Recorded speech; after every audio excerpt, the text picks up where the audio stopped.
Welcome to the Vault Itself. Thank you for joining me.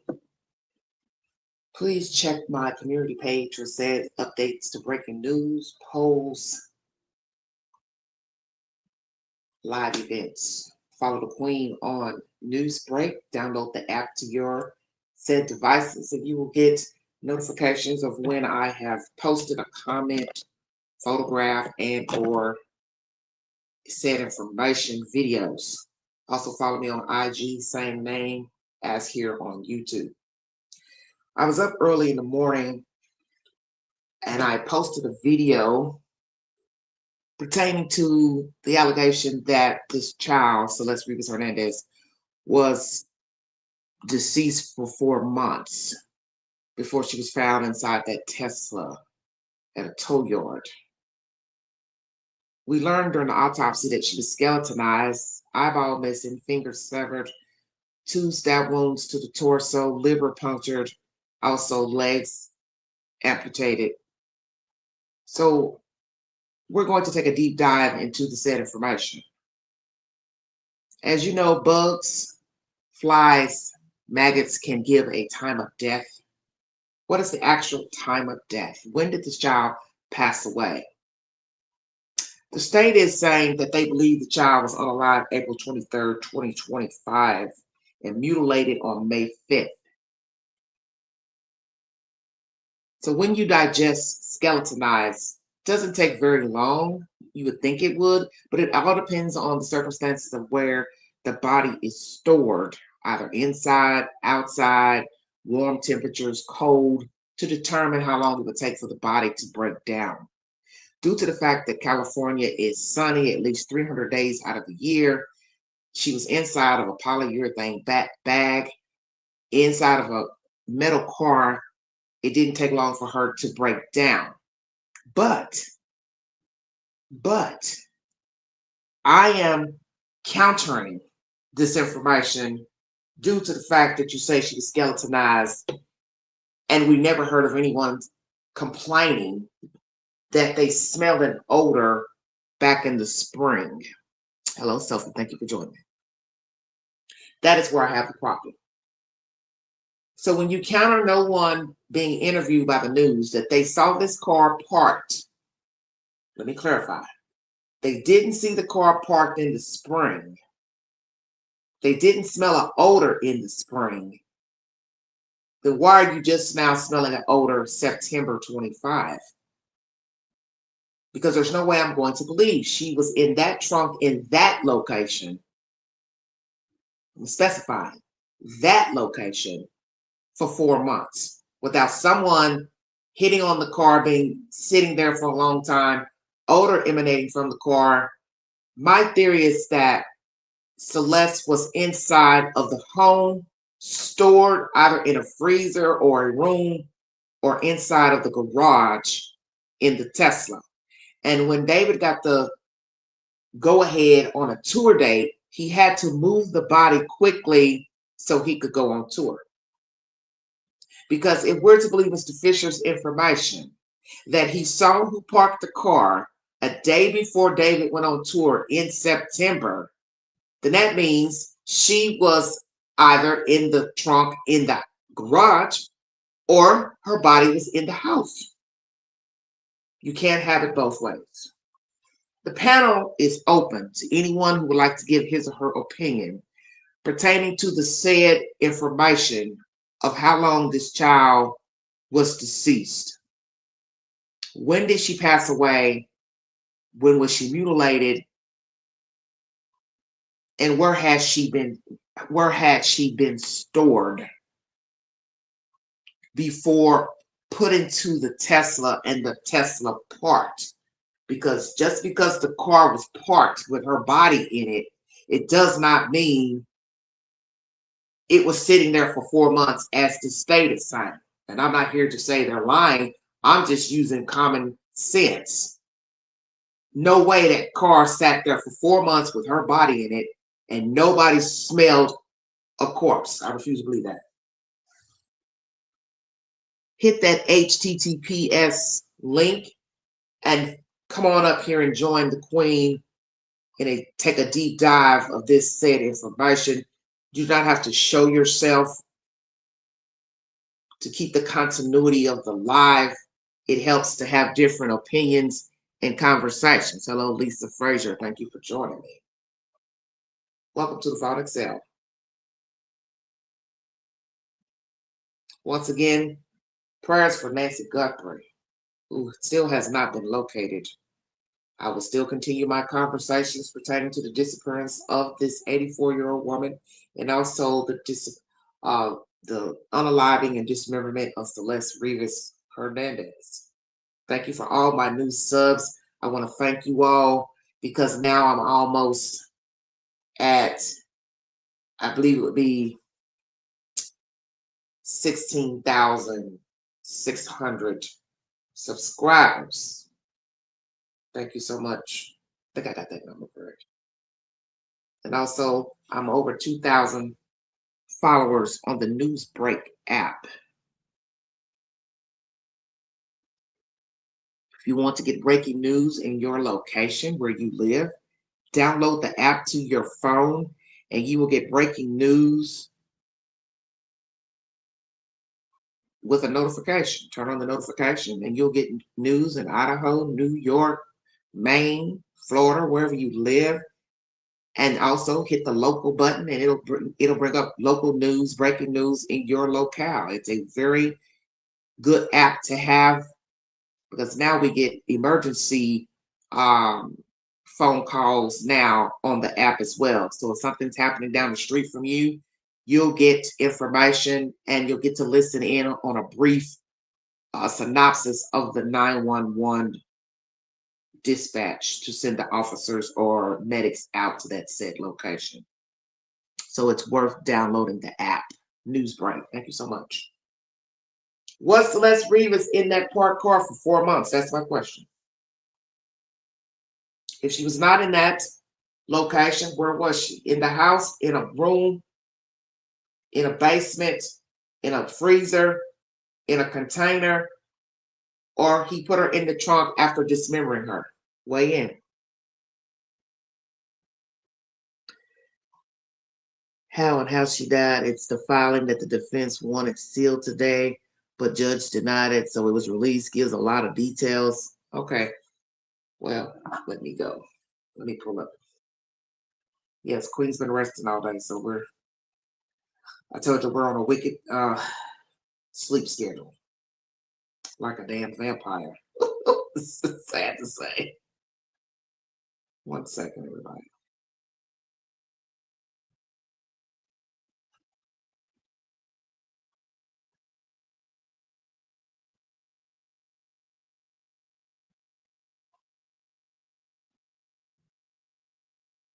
I'll just have to type in her name because it's not nothing coming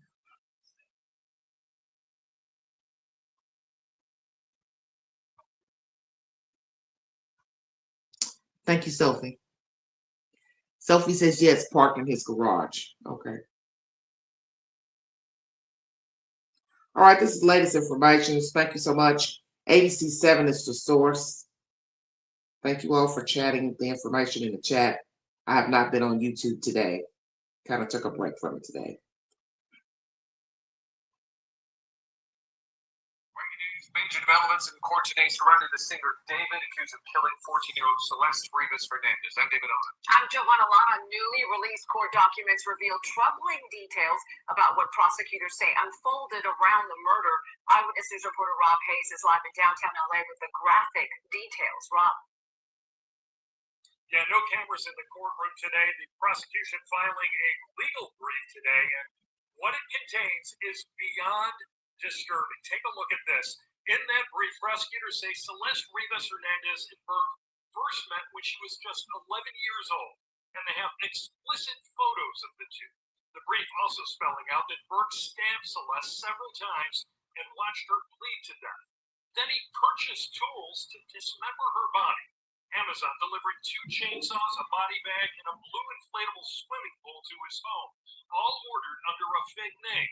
Also in the brief, prosecutors say Burke cut off 2 of her fingers because one of them had a tattoo of his name on it. Also in the evidence are text messages that discuss sex between the two, her pregnancy, and an abortion. Celeste texting Burke, quote, "All we do is have sex and just hang out, man. I want more than that for myself." Burke is accused of killing Celeste, who disappeared last April. Her remains were found in September in plastic bags in the front trunk of a Tesla registered to Burke. Former federal prosecutor Nima Rahmani believes Burke's defense will most likely argue that Celeste accidentally died from an overdose, and Burke panics, cutting up and hiding her body. If you're looking at the three sets of charges, the mutilation of a corpse is the least serious. So if they can somehow fall on that and avoid either the sex crimes or the murder itself, that would be a huge win for the defense. Now, also in the brief, prosecutors allege that surveillance video shows that Burke was the last person to drive the Tesla where Celeste's body was found. He is due back in court on May 12th for a procedural hearing, then again on May 26th for his preliminary hearing. Reporting live in downtown LA, Rob Hayes.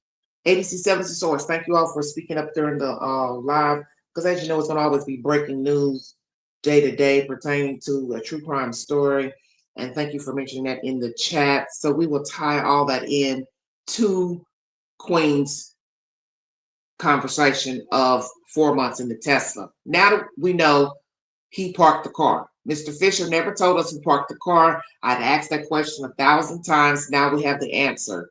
He parked the car. I will put that in a short after this live stream. So you see, as I've said before, just like the Nancy Guthrie case, it doesn't always have to be other people involved. I don't know why people always think there has to be a cohort. People have been murdering people since Adam and Eve. You don't need help. Because help, you need loyalty with help. And I would not bank on someone not telling on me, blackmailing me, if I involve them in a crime. It usually doesn't work. Now, are there people walking around holding the secret to a crime? Yes. But it only takes one person to be the weakest link. They would have to tell us that somebody else helped him unalive this girl and dismember her. So we now know that David parked his own car around the corner. He parked the car because he was going on tour. So that leads me to believe she was in that trunk or in that house after death. So now we need a timeline of her death. Thank you all so much. That was ABC 7 pertaining to that information. Very disturbing information indeed. Going to put a post up sharing this as an update if you need verification. He cut her fingers off because she had a tattoo, matching tattoo, or his name, which we had heard about that months ago. So now we got to ask about the eyeball. Was that for maggot activity or he cut her eyeball out? Was this ritualistic? I think in the end, it's not even going to matter the motive. He's sick. He's used to death and doom. He's attracted to it. And as you heard him say in an interview or a live stream, rather, commentary, he prefers gore over PRN.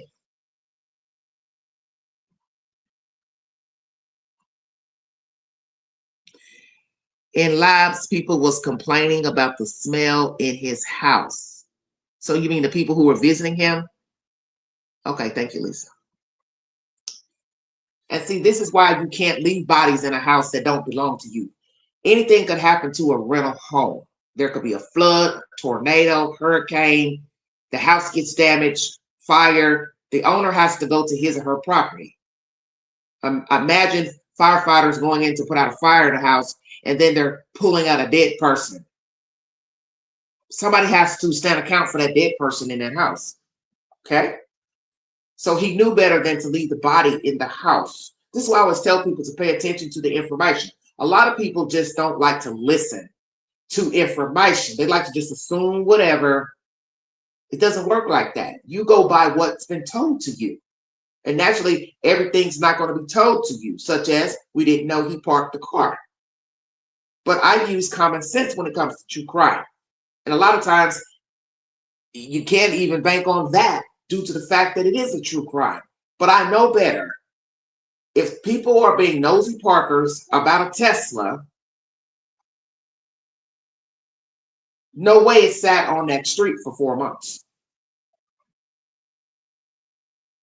No way it sat on that street for 4 months without alerting animals running to the car, sniffing the car, you're smelling the car. You want me to believe in California sun, a child is baking in a bag for 4 months and it don't smell to high heaven? You could walk by the car and know there's something in that damn trunk. Something's in that car. Hey, this don't smell right. It's just like people who smoke marijuana. If you've ever smelled marijuana or you smoke it, you know you leave an odor everywhere you go.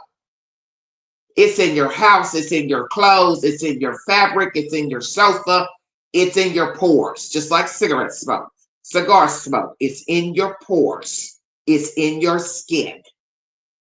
So when cars drive by you, you know that somebody's been smoking marijuana in that car, or they've been smoking elsewhere. It's just like food, bleach. I can smell chicken down the hall or across the hall. I don't have to see you cooking it, but I can smell it. Bleach, same thing. You can smell bleach to know somebody's been using it.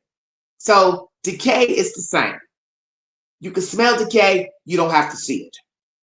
How long was she in David's house stored? Because I think she was in the house stored. When did she actually pass away? Take the poll on my community page and also hit this link. Keep the continuity flowing of this live stream. You do not have to continuously chat in the chat. The link is open for that reason, for you to hit the link to give your public opinion. He didn't even throw away the inflatable pool. The blue shards of plastic found with the body was perfectly matched to her blood was positive. Well, maybe that's where she was stored, in the pool, wrapped up in it. I don't know. He may have deflated the pool and wrapped her in the pool. Lisa said she thinks she was stored in the house. And yes, we learned about the blue particles in her remains. So something blue was in her remains. Could be that pool. I hadn't heard anything about a pool. It's very disturbing information. So they have done their job. This is why there was no arrest initially. They were investigating and trying to pull everything together. And a lot of people get impatient with true crime and the cases, but you have to understand they have to have all their ducks in a row to bring any information before the grand jury or bringing forward arrest. You can't just bring an arrest because of how it looks. You have to have information. You have to have CCTV footage. You have to check phones, devices. You have to check the house. You have to use luminol. You have to dust for prints. You have to talk to people. That's a part of an investigation. And I won't doubt that a few people who were affiliated with him, they have talked to law officials and given their opinion pertaining to his behavior, his relationship with Celeste, if they saw them together, how they acted. And one thing I had heard off of Strategic Eyes is that there is a picture or video of Celeste, David, and that other girl, the ex-girlfriend, together. But yet the girlfriend says she didn't ever meet her or know her. Make that make sense. How are you all in the same room together? So how is he treating Celeste with the old girlfriend in the room, if this is true? Make it make sense. Because it doesn't make any sense.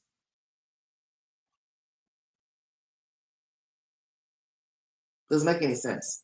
But these are the games that people play. Young people, older people. It's like a test. Let me see if I can get a reaction out of this person. And now they're revealing her text messages. This is all we do is have sex. This is a lot to digest because we're talking about a child. As I said in my live this morning where I got a little heated, this girl has been having sex since she's been 10 years old. Please always remember that. So you can't be shocked that she was lured by another late teen adult because she's already been in the world. Now, David probably didn't know this, but when they started talking to each other, she may have confided in him, oh yeah, I was dating an older guy that ended up dying. See, we don't really know what she's told him about her life and who she's dated, how many people she slept with. He's probably asked. See, there's a lot to this story we haven't even began to cover. What were their conversations like? But now we hear she's fed up. She's tired of just having sex. But that's the whole point. She didn't have any business having sex with him. Hello, Brooke. Just imagine a child having this conversation with an adult. All we do is have sex and hang around. Then we learned she had drugs in her system. This was a slippery slope. This child was doomed because she was in the wrong hands. And that starts with her parents, not David Burke. David Burke is not her father. She had a mother and a father. They failed her. Had she had parents who had her active in activities, watching, monitoring her, phone calls, her behavior, where she's going, we wouldn't be talking about Celeste Rivas. Somebody was doing their own damn thing while their child's out here having sex with grown-ass men. I have a problem with that. And I think the parents need to be investigated by the Department of Human Services, and I also believe charges need to be brought against them. And I'm tired of these cases of everybody tiptoeing around these vile-ass parents like you're scared to charge them. Oh, because the case is so bad. Let's not add fuel to the fire. I don't give a rat's ass about nobody's parent. Because had she been monitored, we wouldn't be here today. If she was involved in activities, softball or soccer or playing an instrument in the band or doing something, we wouldn't be here. You have to talk to your children about inappropriate behavior, inappropriate touching, sexting, sending pictures, videos, people asking you.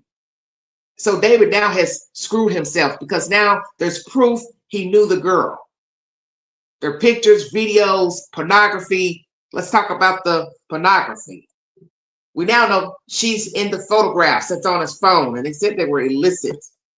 So he's taking pictures of her. He probably was filming them have sex. He's a voyeur. He's another R. Kelly. Stay woke. Another P. Diddy. And he started young.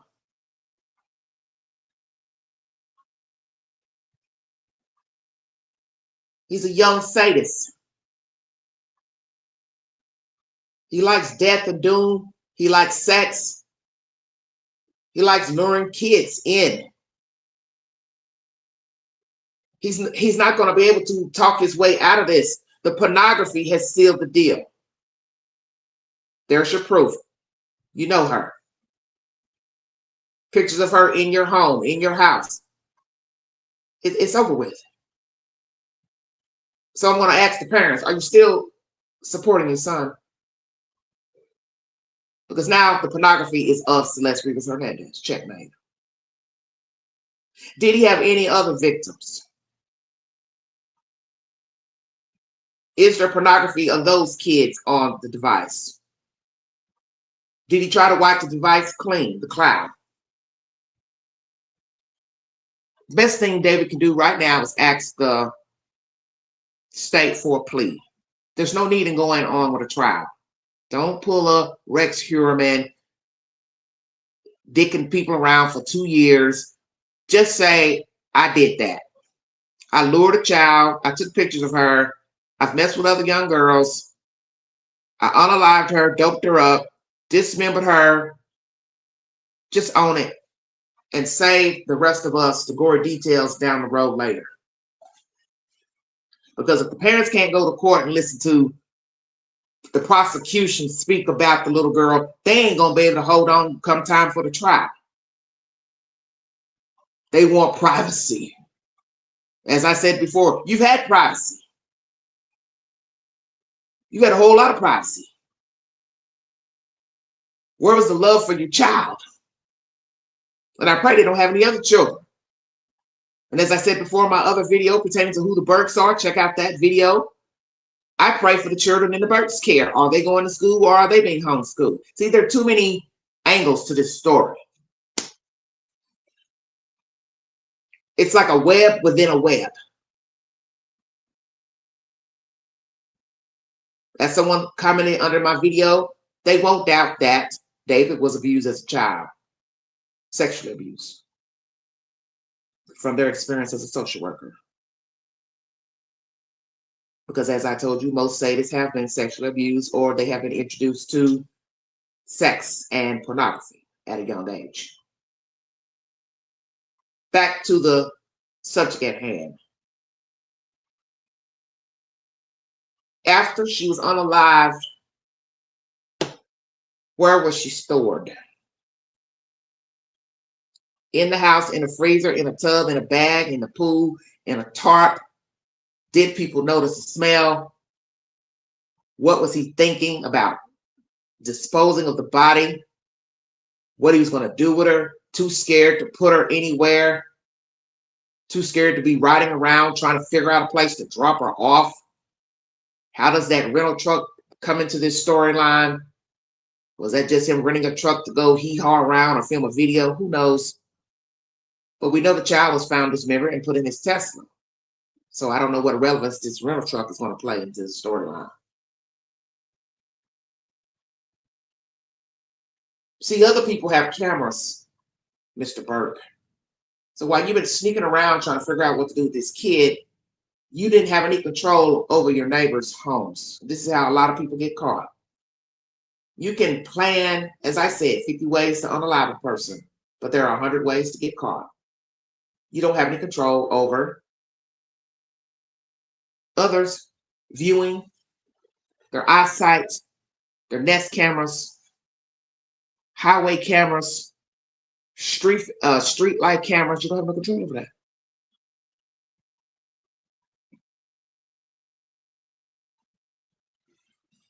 Hold on a minute, read somebody's comment. Her mother took her phone and slept in bed with her so she didn't run away again. He paid a child from her school $1,000 to give her a phone and she took off in the morning. Where are you getting this information about her sleeping in the bed? Good God.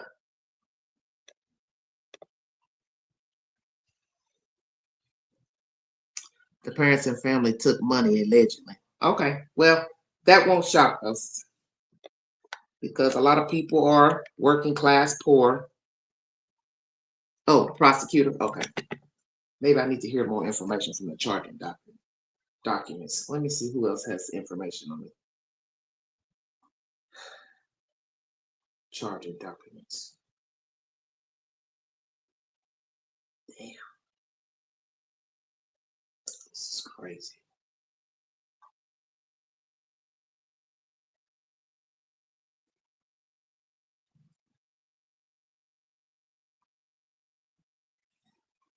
Fox 11 Live is the source of this information I'm about to play for you. Thank you. Thank you all so much.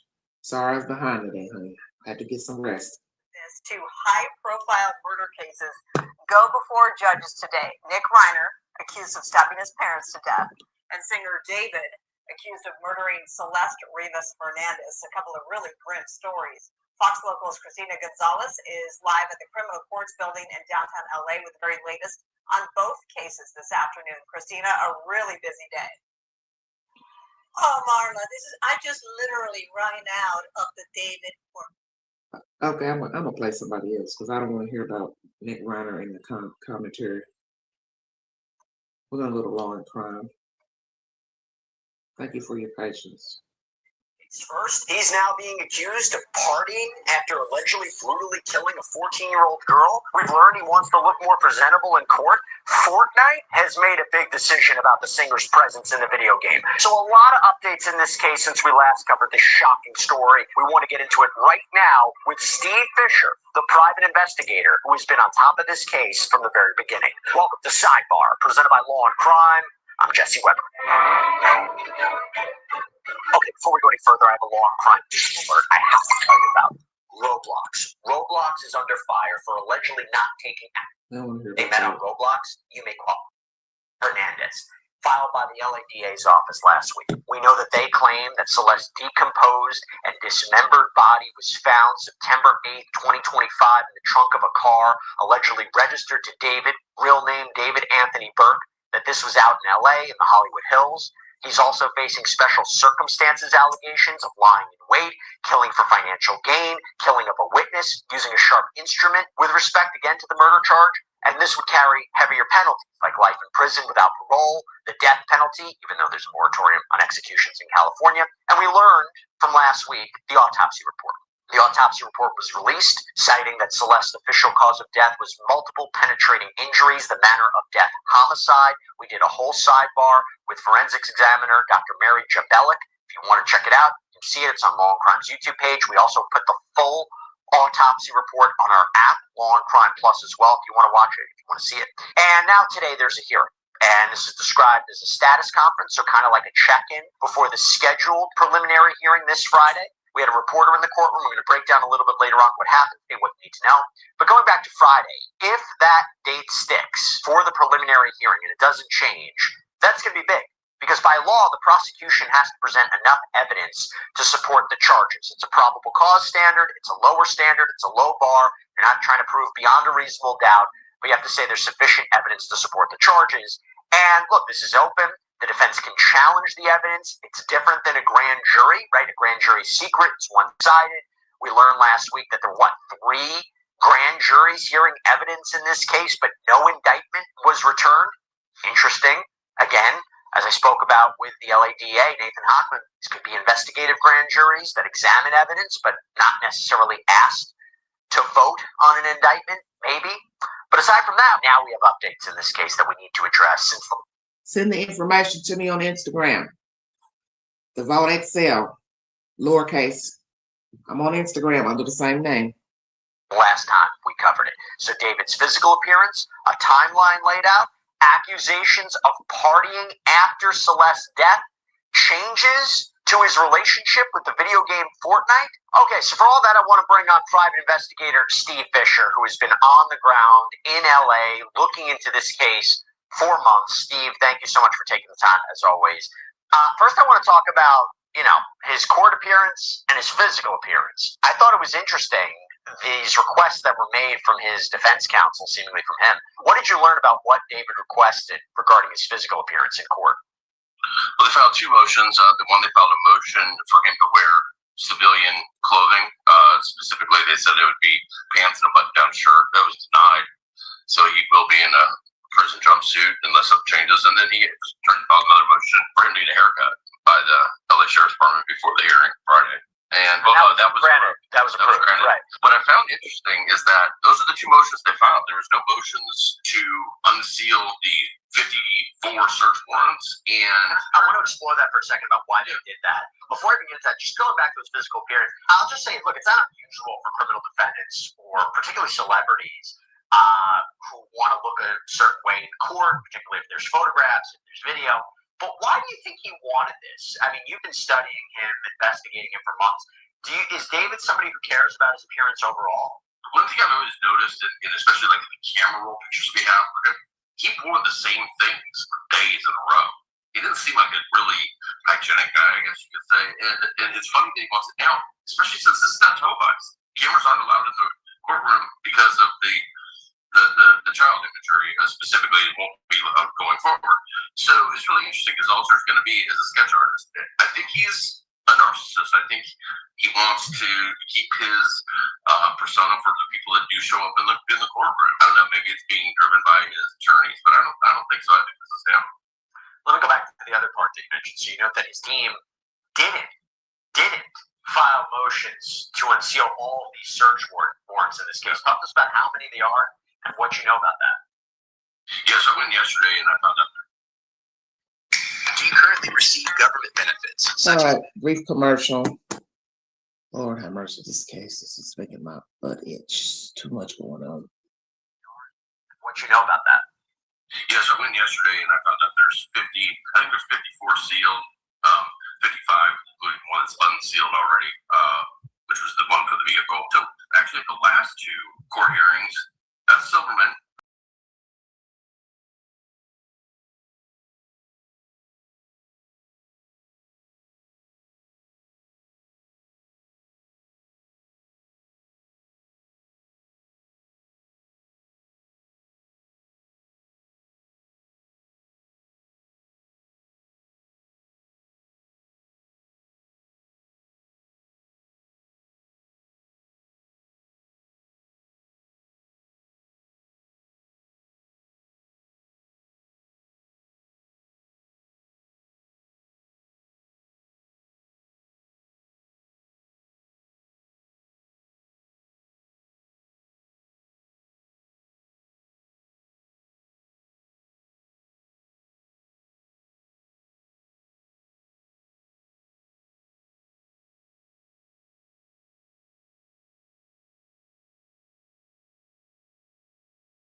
Always something with this StreamYard. This information for the preliminary, which she said specifically mentioned the search warrants and the grand jury transcripts, and that's when she disclosed there was 3 separate grand juries in the process that has to be done to unseal those transcripts. The judge said, "Hey, I'm on board. I agree to unseal everything. I just need the motion."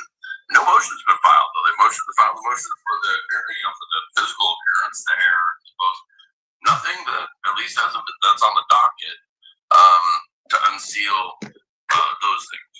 A couple major questions here. Why wouldn't they? Because there's been a question about whether or not they're going to delay the preliminary hearing, whether it's actually going to happen Friday. Remember, they've kind of put the prosecution's feet to the fire.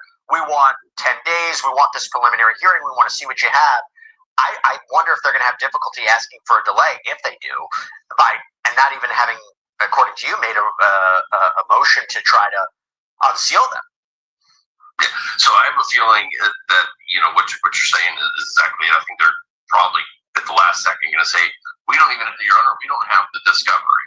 It's I think there's going to be some pushback because at that last hearing, the judge said specifically that she was willing to make accommodations because, and I appreciate this from her. This is a high profile trial, and for instance, she said that she does not do afternoon hours. She was making an exception for today, for the hearing that happened today, which is where I think this will find out for sure, not if it is going forward, but that this was not normal procedure, but she was doing it anyhow. So now if they were to come in on the first and say, we just didn't get the information, so how can we go forward?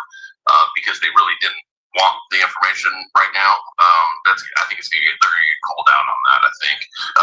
I would imagine today will be the day that if I had to guess, I think it's going to get continued. Let me ask you this, 54, 55 search warrants, is that unusual? I mean, that seems like a lot. And why, how specific do you think each one was? What do you think they were for? Well, you definitely are going to have, Apple with iCloud and his individual devices.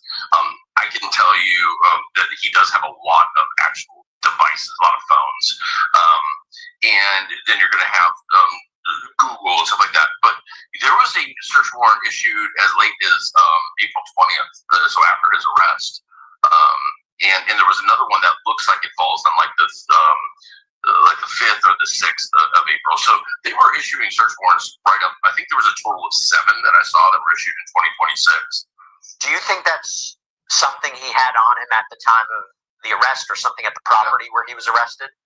I think they probably had some sort of I think that when they arrested him, they cataloged what was there, and then they got a warrant immediately, kind of like they did with the car originally. They They went there, they verified there was a smell in the car. They got a search warrant to enter the car. Probably the same thing. And Beth alluded to that. Actually, she said that she didn't know at the time if there was going to be significance from those returns or not.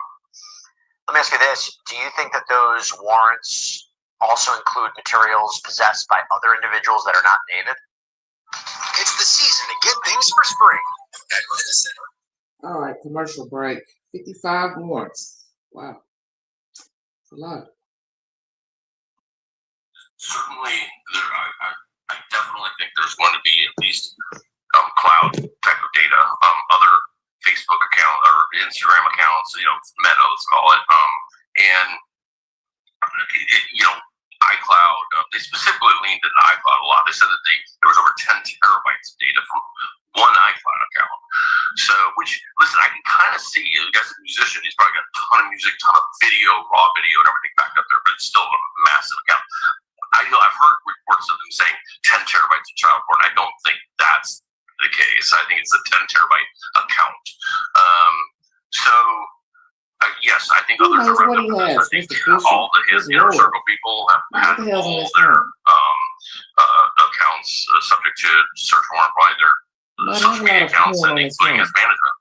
I'm glad you mentioned. I mean, this is something we talked about previously. And prosecutors say he was in possession of child pornography. We don't know if it was allegedly of Celeste or someone else, but that was interesting and made me wonder if there could be federal charges on the horizon for him. Real quick, if they unseal these search warrants, you, me, everyone's going to be able to see them?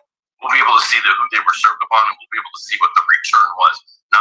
Not saying the data, but the return filed by the police saying we recovered, this account, data from this account. We'll see on a general basis, and we'll see who it was served upon, what they were looking for, and what the probable cause was. But just going to be the real tell in this thing, what the probable cause was to get the search warrant. So back to the preliminary hearing, and we'll talk about it a little bit later on because at the time of this recording we haven't had the hearing yet later today. Do you think this preliminary hearing is actually going to happen on Friday? And if it does, how much of the prosecution's case is going to be revealed? And how much evidence are they going to present of what they have against David? Well, they just have to show enough that they have probable cause. However, I think because of the nature of the case and everything, and because some of the scrutiny that LAPD and the DA's office came under, I think that they're going to overshoot that a little bit. I think they're going to say, we've got a case here. Look what we have, and this is just what we're showing you for probable cause. Whether it happens or not, I have a feeling it probably is not. The fact that they have not found, especially for those grand jury transcripts, because, listen, they need to know, meaning the defense needs to know what Neil Langston and Rob Morgan around said. They have to have that information. They can't go to a pre-trial without that. They have not found anything to get those unsealed. And the judge told them a couple times she's willing to unseal it. They just need a motion. In fact, they didn't do that immediately at the courthouse. I think that they're talking a little different than the real strategy that they're going to actually explore. Steve, something else that I thought was significant is if the DA is claiming that David killed Celeste to prevent her from coming forward and exposing his alleged illegal behavior, that he did it to protect his career, I thought it was very interesting the following, because according to Rolling Stone, Interscope Records cut ties with him before his arrest. UMG, so Universal Music Group, is working to get their clients' songs that they collaborated on with David removed from streaming platforms. According to People magazine, Fortnite is going to refund the players who made David-related purchases in the game. They released a statement saying, we hear the concerns. We have a bunch of changes we're rolling out over time. The first one will be available on Tuesday, April 28th, when anyone who purchased one of these items will be able to get an immediate self-service refund. And right now, players who request refunds for David Cosmetics via player support can be refunded. And by the way, David's song Locked and Loaded. I don't know anything about this Fortnite, but cosmetics? What the hell are you all talking about? He had a cosmetic line? Oh, my goodness. Of course. You saw his little nail stud, black fingernail polish with designs on them. This is just crazy. So now we've got refunding money of items purchased, 2 record labels giving him the boot, UMG and Interscope. Artists wanting their music taken off of streams, those who collaborated with him, of course. Who wants to be on an album song with a pedophile Murderer. Nobody. Nobody. Keep trying to tell you you don't know people. But everybody's rushing to buy the latest this and that from people and breaking your neck to go get the high dollar tickets to go sit in the stadium, rushing to the movie theaters to buy a movie ticket for people we don't know a damn thing about. No different than telling people, hey, yeah, call Bob. He's a great plumber. He's a great electrician. Well, little do you know, Bob has other things on his mind besides plumbing and unclogging your drain, if you get my drift. We keep hearing this all the time with people. I had no idea. But naturally, you've got to walk in the world and trust somebody, right? But that's what true crime is. Blind trust. That's all true crime is. Trusting people even when you see the signs that something is amiss with them. You still keep dealing with them anyway. And we're going to talk about that one day soon. Why do we keep dealing with people who we see have problems? They act strange and bizarre. They do and say wicked shit. We still keep talking to them, dealing with them. Why are we subjecting ourselves to the madness? Was apparently the game's first official theme song back in 2025. This is per reporting from Houston Chronicle. And to give everybody an idea, by the way, of why this is significant also, and I'm going to go back to Steve on this, David reportedly talked about how much this game meant to him. There was this Variety interview where he said, quote, Fortnite has been such a big part of my life, and it's what led me to make music in the first place. Being able to create the official anthem for Fortnite feels like a true full circle moment.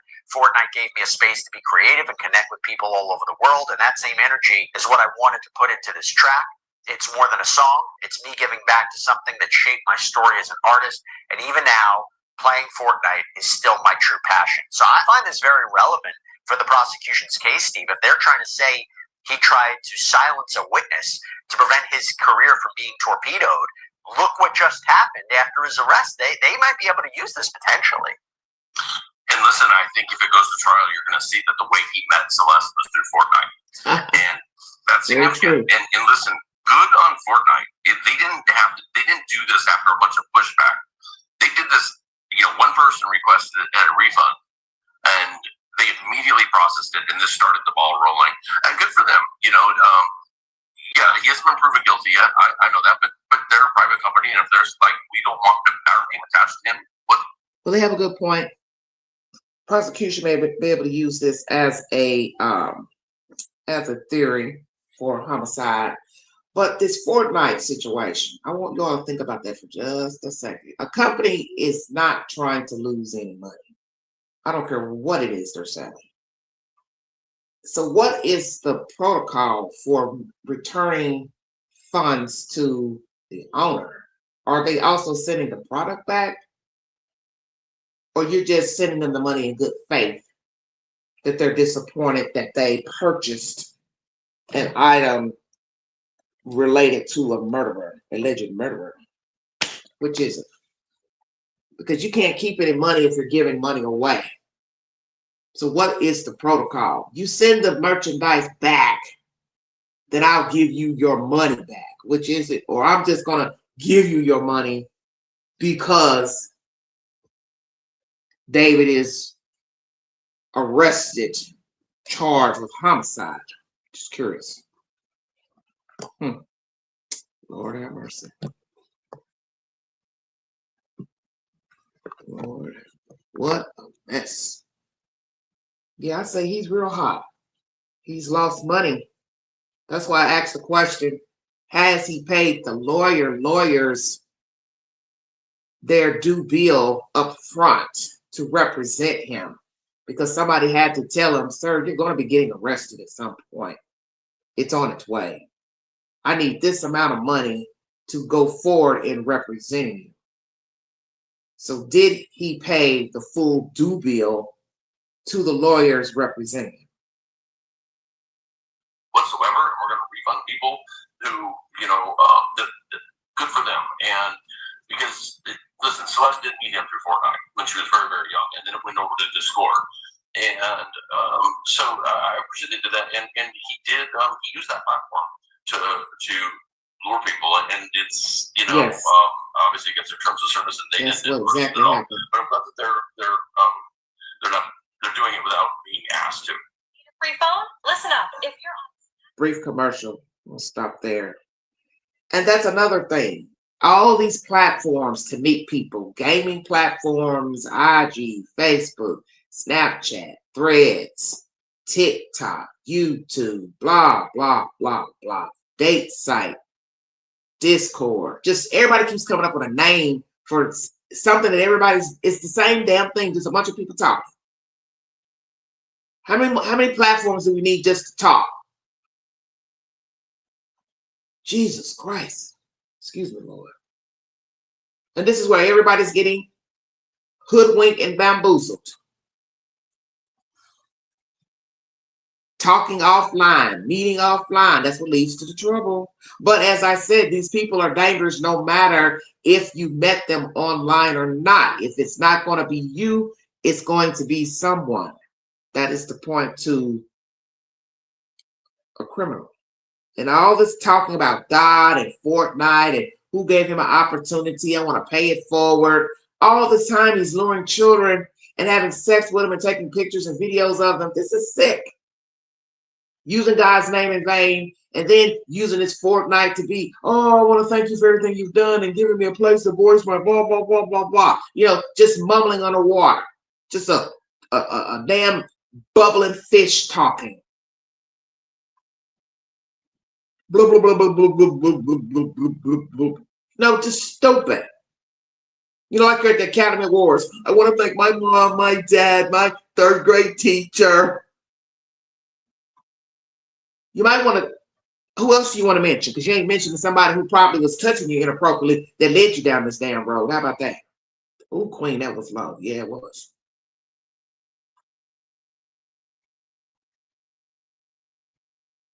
Because it's sad to say that a lot of these people, I think we know they get enjoyment out of this essay and children.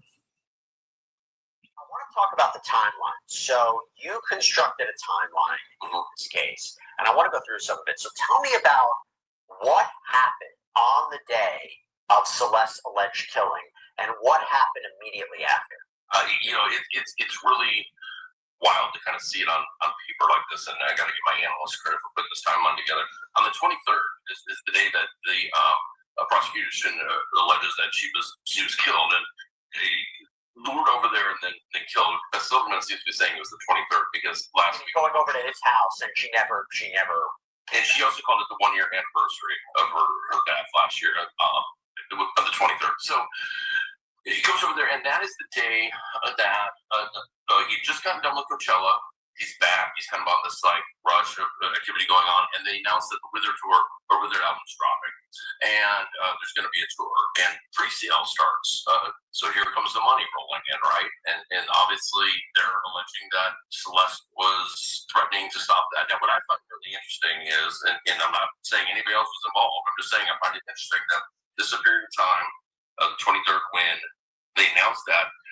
The next day they have a album release party and Wither tour pre-sale, and then ticket sales start. And then by the 25th, he's playing in New York. His management's in town. His management who leased the house is in town. Don't know where they're staying, and his friends are all around. I put up pictures yesterday of them on the 24th at this party. This would be just hours after he killed her, and he's saying, yeah, that Neo and Asia are in the photos with him. I don't think he had a lot of downtime by himself coming off of Coachella, and then all these PR events happening, and by the 25th, for the 23rd, he kills her. By the 25th, he's in New York. He has a party, album release, all this stuff happening. Who was around him? I think that's going to be really key. Yeah, so this party. Well, but let's go here with this 23rd, 24th, 25th, Coachella, blah, blah, blah. The body wasn't found until September. So make it make sense. At some point, you have made it back to land, let's say, to the house. You should have been trying to figure out a way to get her out of there. This is why you didn't have no business fooling with her. You're sitting here, got all these events going on, people coming to the house, people coming over, crashing, spending the night. You're sleeping with every Tom, Dick, and Mary. You didn't have your ducks in a row. That's the issue. You didn't have your ducks in a row.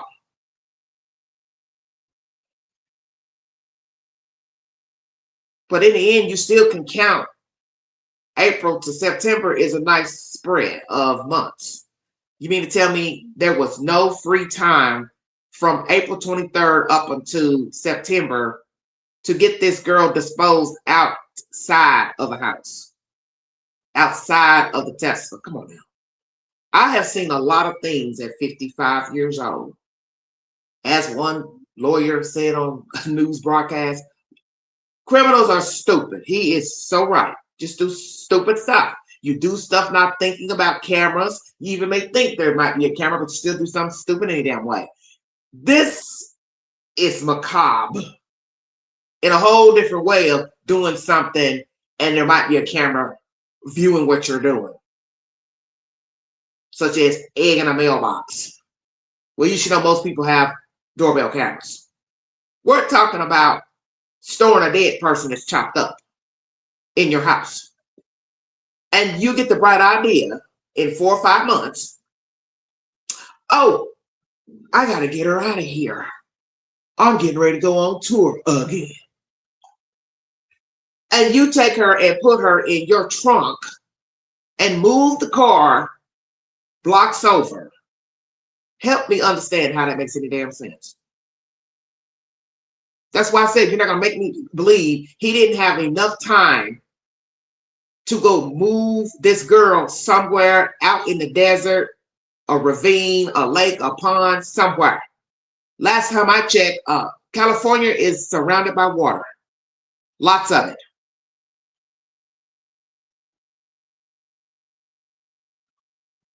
He could have put her body in individual little bags, and each day took a bag out and dumped it somewhere. In a park, in the water, anywhere, until he was done with all the body parts. I'm just saying, we're just going to keep it real. It's real people talk here. Everybody else has done it that way. Put a bag here, a bag there. Oh, no, not this dodo bird.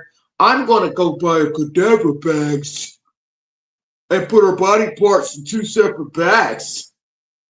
And I'm going to put her in my trunk.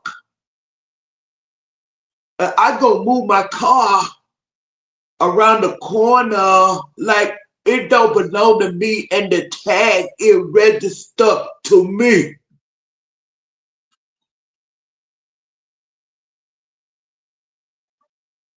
This is so stupid. An alibi? Well, why didn't you call somebody to tell them your car was stolen? It still don't matter. There's a chopped up person in your car. And you're going to have to explain why there's a dead person in your car who's also dismembered, who's also now been identified as somebody you've kept company with. Make it make sense.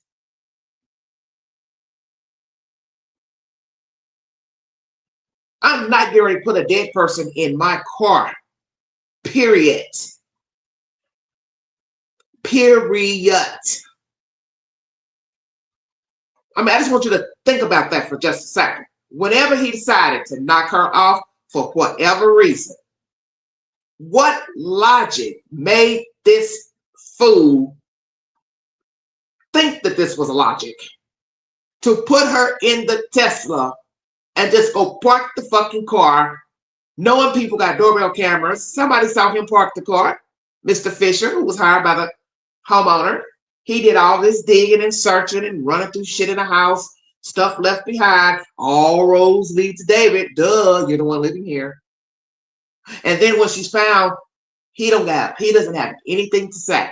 Nothing. Yeah, I knew her. Yeah, she's my friend. Yeah, we talked on the phone. Yeah, we met online. Nothing, nothing, nothing, nothing, nothing. And now he's whining in jail. I want to go outside. I want to go outside and play. Yeah, you all know how I do. I love role playing. I do it well. I want to go outside. I get claustrophobic. I want to go outside. I want to go play. Well, that's kind of what Celeste was saying to you. Isn't that what Celeste was saying? She wanted to go outside and play too. She was tired of just having sex and getting high and drinking and sitting indoors being hid. Well, he had to hide you because you're a child. Come on with it, Queen. See, she was walking evidence. Let's keep it real. Celeste Rivas was a walking, living, breathing testament to wrongdoing.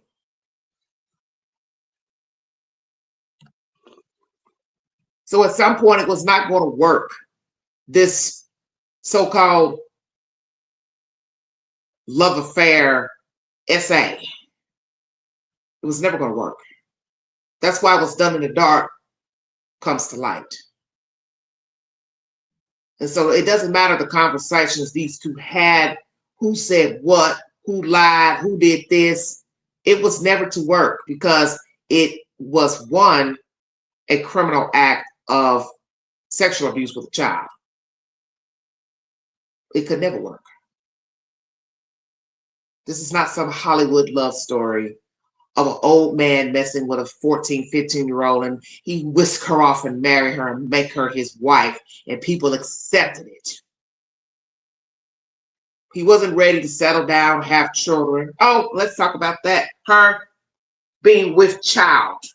So obviously he paid for an abortion. My. Because many of you thought she was going to be pregnant when they did the autopsy months ago, and they told you she wasn't pregnant. Hell no, he didn't want no kid, but he didn't mind sleeping with a child without a condom. And then we have this photograph in this law and crime content of Miss Asia right there by her ex-boyfriend. See, David was doing what he wanted to do. This Asia girl seemed to be in the picture all along, although they was allegedly supposed to be broken up from what he said, she said. And he's partying after he's murdered somebody with the ex-girlfriend and his other comrades. So Asia, we got to question your thought process that maybe there's something wrong with you, because at some point you have to realize Celeste was a child and you didn't see that while you were hanging around with your ex-boyfriend. I got a feeling you two were still sleeping around and he had you and Celeste and whomever all in the same room, and all of you knew y'all were sharing sloppy seconds and thirds. Come on, preach, Queen. This is what happens when you become desperate for attention, camaraderie. You'll settle for anything. Oh no, I'm not getting ready to be in the room with the other woman. That's out. We're not getting ready to pretend neither one of us exists. So you see, he was calling the shots and manipulating these people, because this is what happens when you are a narcissist. You play these type of mind games, and in the same breath, you're talking about God, Allah, and all that old type of nonsense. You don't care about God. You don't care about Allah. You don't care about Fortnite. You don't care about UMG. You don't care about Interscope. You don't care about your mama, your daddy, your brother, your sister, the manager, Pookie, Ray, Bubba. You only care for self-gratification. And in the end, you really don't care about your damn self. Because one, you're breaking the damn law and you're using people. You say is in Culver City, California. You said in your post, based on the timeline, I do not believe David was alone for the brief periods between April 23rd and April 25th. I guess the question is, where do you think Celeste's remains were? Where was her body during this time? I don't know. I mean, they're actively at this minute trying to find that out, really. And Listen, I think that there's some nexus to downtown LA. On May 5th, when they alleged that she was unfortunately, dismembered by him, they said that happened on May 5th. There's a photo of him that social media post that we recaptured of him at a Cinco de Mayo type event downtown at late at night for the food truck. Physiology of this is that she was killed on the 23rd of April and dismembered on May 5th. She had to be refrigerated most likely in between. And I don't know if that means it's a warehouse downtown or some sort of facility downtown that he rented or had or whatever, but I don't believe she was kept at the house, and she wouldn't have been in a state really to dismember her to where, she was still wearing clothes and everything, and that would have been, a really tricky situation if she wasn't. So I think something, she was stored downtown or somewhere that had refrigeration. These allegations are so heinous and so disturbing, but you couple with the idea of him, allegedly partying right afterwards. And did he stream? Didn't you say he streamed, or was it on the 23rd or the 24th? Brief intermission. Thanks for listening, everybody. This is some disturbing nonsense, I swear. On the 23rd or the 24th? He streamed a performance. He did a 3-day band lab collaboration in New York City starting on the 25th. Then flew home to Houston and performed there from hometown on the 28th.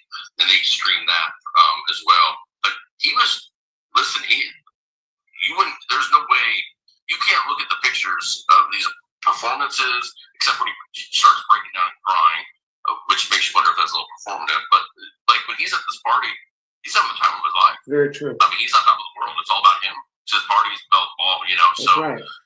he doesn't look too bothered. And I sure would like to talk to people like Neo and Asia and his management and say, what was his mindset? What was he talking about?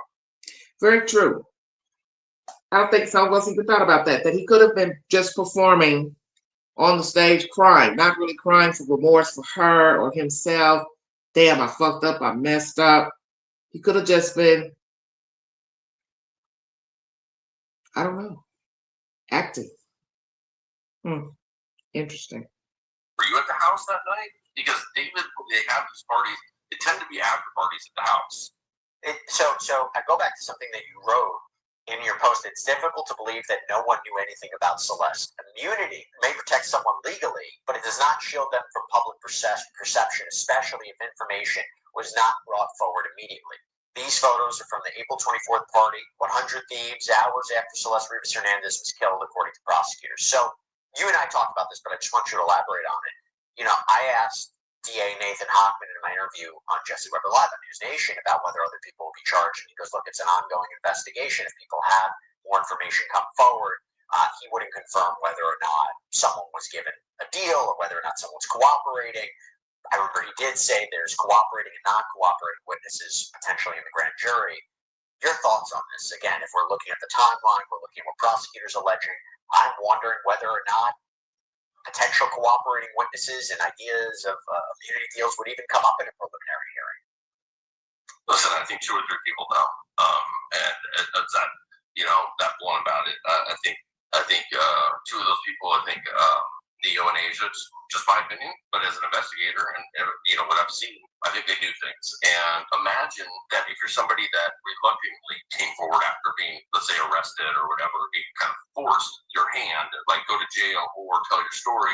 Imagine that you pretty much told the story, but held some back and then find out that there's been a wiretap this whole time going on, and it's like, oh God, how can I get caught up in this? So is Nathan Hochman saying, yeah, we can't say nobody's going to be charged if they were honest and they kept to their immunity agreement? Now, he didn't say that, but I'm just saying, I'm just reading through the lines, that they're probably okay, but if they lied to us, they're not going to be okay. And listen, that wiretap could tell a lot, and if you find out that they didn't tell the whole story or they lied a little bit, then you're not covered anymore. Can you elaborate a little bit more on the wiretap, how it works, how the law enforcement would be able to get that?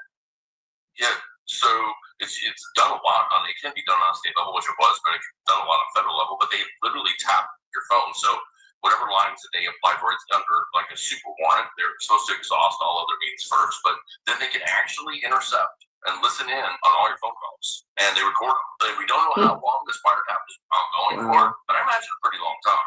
So everything, like you said, hey, don't put that in writing, call me, man. You know, it's all going to be recorded. And I think that's going to take up a very, very large part of 41 terabytes of data. When do you think her body was put in that Tesla? After, I think, probably on the night he dismembered her on May 5th, if that's the date it happened, or whenever he did December. I think she was put in there, probably somewhat, still a refrigerated state. And I don't know why he didn't complete, getting rid of her, or if it was just a trophy thing, or he did it on purpose. I don't know if we'll ever get the answer to that and understand it, but I think she was put in there shortly after she was dismembered. And again, just have to be clear, right? You said it before, these innocents were proven guilty, these are allegations. Why do they believe May 5th is that date? I don't know. I think it has to be witness testimony, somebody that knew that came forward, or they have some really convincing text messages, which would just be really dumb if they did that. But going back to the very beginning of this thing, when I was talking to neighbors in that neighborhood, what they told me and what I put out there at the very beginning was the Teslas started being parked in different spots around the neighborhood where the rental house was, starting in May. And, we didn't know any. Okay, so I forgot about that. It was moving around. The date, and that's when it started moving around. So I think she was in there right after December, man. Steve, I always appreciate you coming up. I know this is not an easy case to talk about. This should be an interesting week. We will see what happens. Thank you so much. Thanks, Rob. Law and Crime is the source of this information. Mr. Fisher, private investigator, who has brought forward information pertaining to the investigation and the home where David was staying. I forgot about that. The car was moving around, but that still sounds just preposterous. You're putting a dead person in a trunk and you're moving your car around. I was about to ask the question before he brought that up. Did he ever drive his car from April 23rd up until September? Did he ever use his car to go here, to go there, to go to the store, to go downtown, go to a function, go to a club? How was he getting around? Ride share, other people's cars, managers? How was he getting around? If she was a witness to this case, why did they put her in a Yeah, see, that's the problem, Ramona. The way they're wording it is basically they're saying she's a witness to what he was, I guess, the plan that unfolded of him plotting to unalive her, but not necessarily they were investigating him before she was unalive, because that's what I was assuming too. I really wasn't understanding the terminology in the charging documents. I thought she was a witness. She had been talking to law enforcement, yet she kept going around him, and then she got murdered. No, they're calling her a witness because he was plotting to unalive her for financial gain, so she wouldn't end his career. I guess that's how they're wording it. It's so damn confusing. Let's chop it up, and then I'm going to get out of here. Welcome to Like I said, welcome all new viewers. Hit that like button. Share this content so we can reach a broader audience. Share it on all platforms. At one point, this young girl was pregnant. When was she pregnant? How many times was she pregnant? How many times did David pay for an abortion? How many other victims are there? Does Asia and Neo and any of his friends' cohorts, did they know that he was dating a child? Did they also know that he unalived her and dismembered her? Did any of them help in the dismemberment, unaliving of the child? Did he dope the child up and then stabbed her, unalived her? Why did he put the child in the Tesla and move the Tesla around? Because I forgot all about that. None of this makes any fucking sense. Even now, in April 2026, it doesn't make any damn logical sense. I'm going to put a dead person in a car, my car, and I'm going to move my car around with her and then just lightly stroll back to my mansion. I'm just going to lightly stroll back to my mansion, la-di-da, go eat me some popcorn and a glass of wine. And then I'm going to get up 5 days later, 10 days later, go back, walk over 3 blocks, jump back in my Tesla with a smelly body in there. And I'm going to move the Tesla again. Because I remember my neighbor said they saw the Tesla. Now that my memory's coming back, they saw the Tesla moving different parking spots on the same block. Are you hearing this? So that means David was moving the car or the car was self-parking itself. Take your pick. So he knew not to get anybody to drive the damn car because that would be crazy to tell your friend to move the car and they can smell a dead person in there. But what doesn't make any sense, I'm supposed to believe this car was being moved around for 4 months. And I think at one point, Mr. Fisher said months ago, the car parked and stayed in that one spot until it got towed. And obviously we now know that David was the one who parked it that final time. This don't make no damn sense to me. Now, I've heard of stupidity. This is beyond stupid. We're talking about a dead person chopped up. We're not talking about a petty crime. And you're seen on camera doing it. We're talking about moving a car around with a dead person in it. Why would you keep a dead person? Please, somebody help me. I'm drowning up here. Why would you keep a dead person in your car? And then not just park it one time. You're just moving it around like hopscotch. Well, I think I'll go move Celeste today. Oh, I'm bored. It was almost like he wanted to get caught. Have y'all heard of this theory? That some people actually want to get caught? They want to be this living legend of foolishness and macabre. So they play these mind games with the news and police, sending them letters. We've learned all of this with BTK, sending letters, like, ha, ha, ha, come find me, catch me. This almost makes me believe this fool wanted to get caught, because you're going to get caught because these nosy Kens and Karens watch every fucking thing. You all know, you got neighbors. You might be one. Why is that Tesla still sitting there? Oh my God, it's got pollen on it. It's been there 5 days. Hey, Margaret, is that your car? Is that your company's car? You got people like this. They watch every damn thing. They want to know why that Tesla's sitting there. But what don't make no sense? Ain't nobody smelling what's in the Tesla. That's where I have the damn problem. Make it make sense. Lisa, you're so funny. He's stupid. We've figured that out.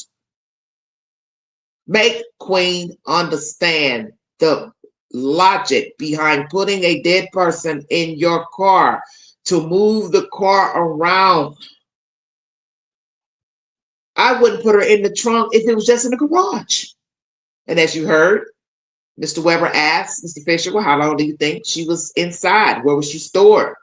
We got Fisher talking about a storage unit downtown. Do you all hear this? So let's talk about that. Hypothetical. I want to take this chopped up person and put him in a storage downtown. Well, then why would I move her from down there?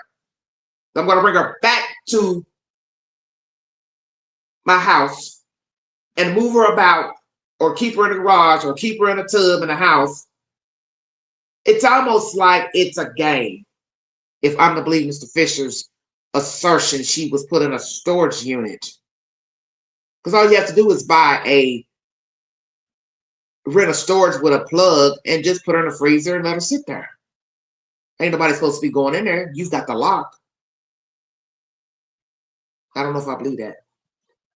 She was either stored in a tub or a bag in the house, wrapped up tight so nobody could smell it. But one thing about death, honey, it will come up out that damn bag. You got to be wrapped real tight as not to smell. And I think she was stored at the house up until that September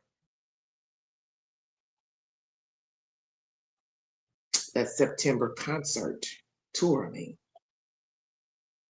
because that's the last time the car was parked, from my understanding. I thought. Maybe I'm wrong. I don't know. I just can't see the car parked there in May and nobody smelled her, because whether she was frozen or not, in that heat, she's going to bake down. She's going to dissolve down because of the heat. And it would probably take a couple of days to thaw out, but then it would only take a few more days for her to start smelling. So you're talking about a week's top, even frozen, in the trunk. And I'm supposed to believe she sat there for a whole damn 4 months. May, June, July, August, September. She sat for 4 months or less, baking in a hot trunk in a bag. And nobody smelled her.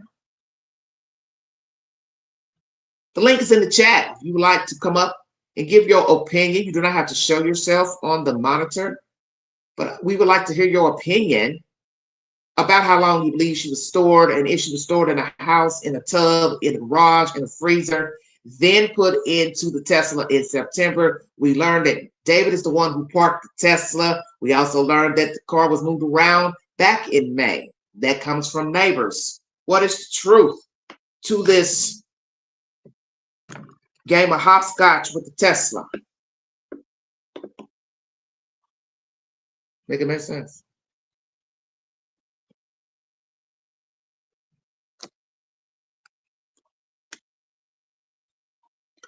He was on a live with his friends explaining the smell in the bathroom, which is above the garage.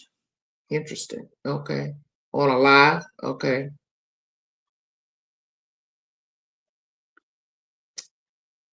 So she was possibly in the house, in the garage. That's what I think.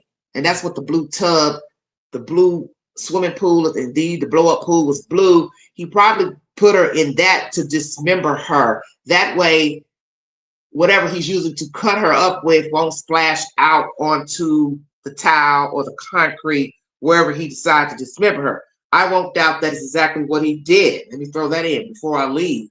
He bought the blue tub, the blue pool, to dismember her in. Okay? And I want you to think about how much work this takes, because you are cutting into someone. Matter is flying around while you're cutting them. You got to make sure now none of that gets outside of what you're cutting the person up in or on.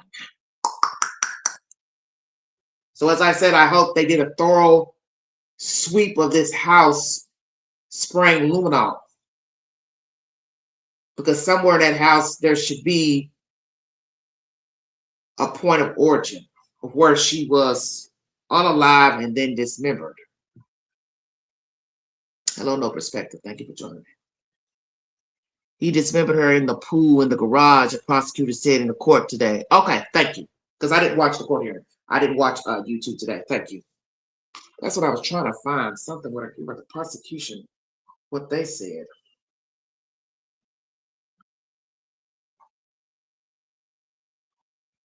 .303.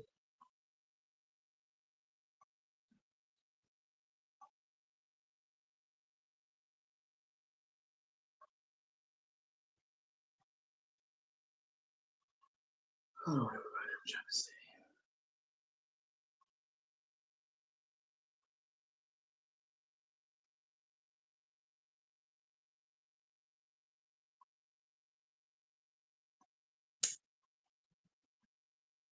Because I hate asking questions that have already been answered. So if, pardon me if this information has already been answered. Welcome back to Arkansas Lake. Time right now is 7:29. Prosecutors have described this case as a parent's worst nightmare as more details continue to emerge surrounding the death of 14-year-old Celeste Rivas, who was last seen connected to singer David.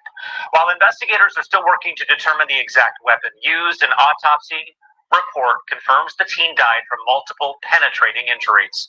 Joining us now, we have investigative reporter Ann Emerson from Criminally Obsessed to break down the latest developments in this case. Good morning, Ann. Thanks for being here. Good morning, Lincoln. Yeah, this case is super disturbing. It's one of the worst. Multiple penetrating injuries. I think most people would assume stab wounds of some kind. That's what they're saying, yeah. And they say that, there's particularly 2 wounds that they're looking at on the body. There were other cuts on her body, but there was 2 that looked like knife wounds.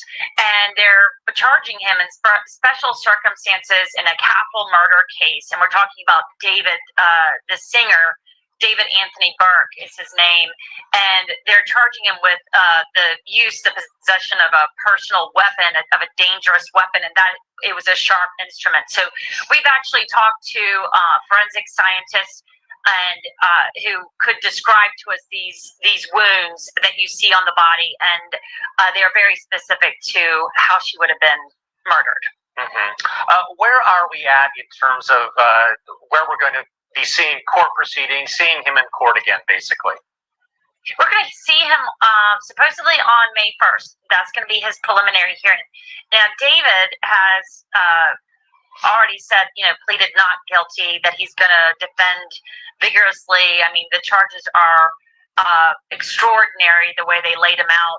This is a young 14-year-old girl that not only is he being charged with a continuous charge of sexual assault against this girl or sexual abuse, they have also, charged him with her murder, and that included a dismemberment of her body. So, I mean, it's just, the whole thing is just horrific.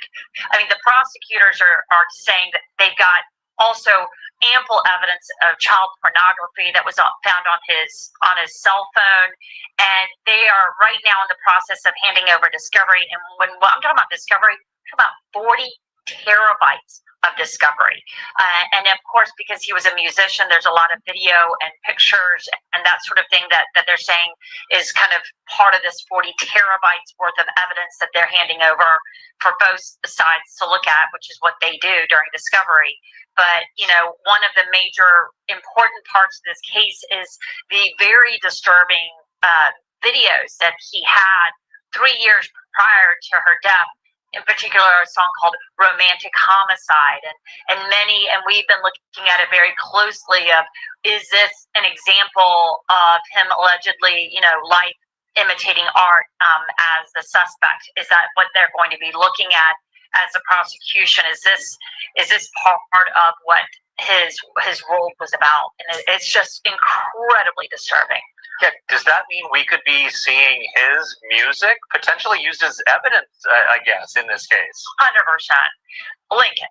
I mean, when you look at these videos, absolutely this is going to be part of the prosecution. But having said that, you're looking at it right now. I mean, these are videos that literally show the homicide of an intimate partner. And there's another video that actually shows him very, very similar, dragging himself, which is the body, into the back of the trunk of a car, which is incredibly symbolic, as you know, this case, because Celeste Rivas Hernandez, this beautiful little 14-year-old girl who was found murdered, she was found in the front trunk of a car registered to David, which was a Tesla.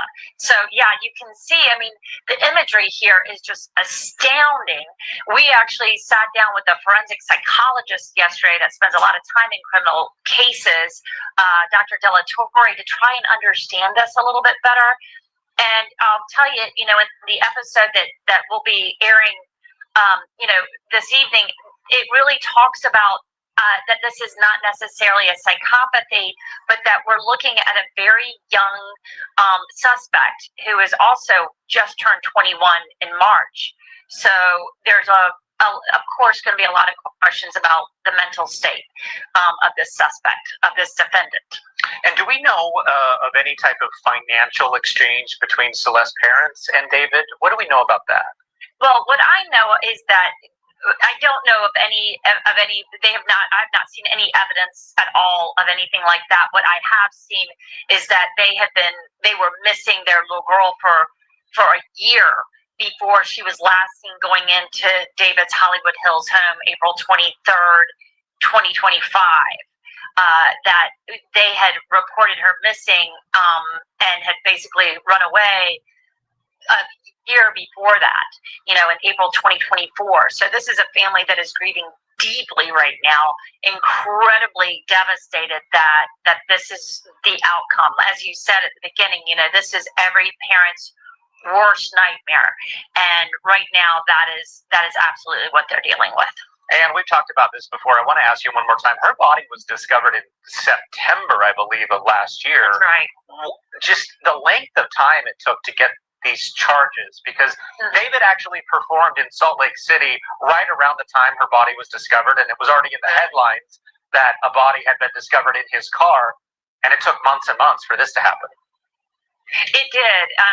Well, you've got this whole period that the prosecution is going to have to lay out, and from the experts we talked to, it was incredibly difficult to get that forensic timeline in the first place. That's one of the reasons they said that they really needed to hold off before they filed these charges. Also, Lincoln, though, I mean, we're talking 3 grand juries, we're told, were conveyed to try and convene to try and set up these indictments. The indictments are very specific.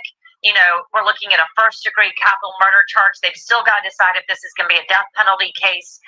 They're looking at the murder of a witness, which would be Celeste Rivas Hernandez, the victim here, as well. We're looking because she would have, according to the prosecutors, outed him for their relationship for financial gain because it was going to affect his musical career, for lying in wait, which, I mean, the idea that he had, this premeditation of lying in wait, these charges are very specific, and I do think it helps them set up a timeline for what happened. Okay.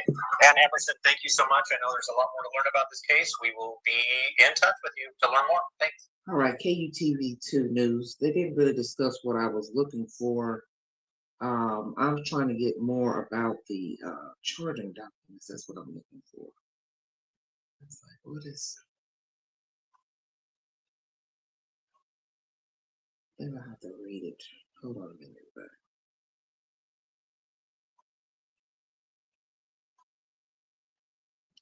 One second. You're welcome to hit that link and come up while we're live. It's at the top of the chat.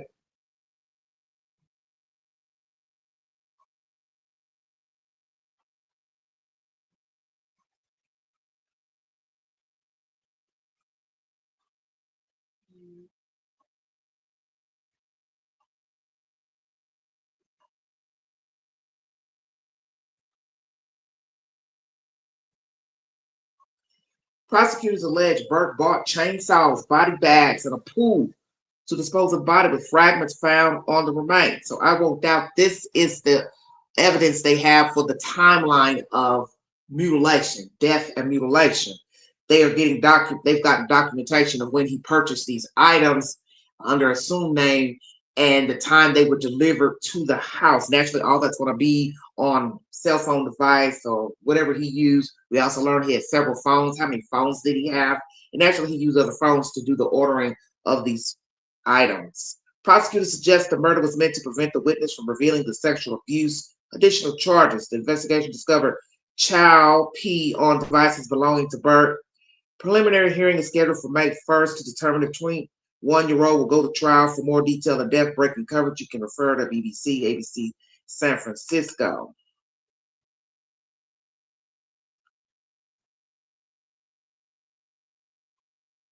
Let me see what BBC has to say. I'm trying to get more information on the charging documents.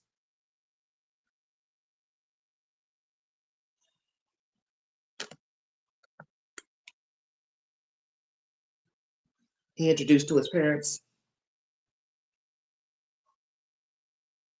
In court on Wednesday, his attorneys tried to block the release of the 9-page filing, saying it will lead to more media coverage and could affect him getting a fair trial. We do have a very real concern about the amount and white-hot focus and attention on this case for the last 7 months, and specifically in the last 2 weeks. Blair Burke told the judge, arguing for the document to be sealed. So Ms. Burke wanted the documents to be sealed. Charlene Almeida allowed for the document to be released, but agreed to keep other pieces of evidence sealed from public disclosure. So what is the other evidence? What are other evidence that they have that they're now sealing? Another hearing in the case is due to take place next month. Ooh, Jesus wept.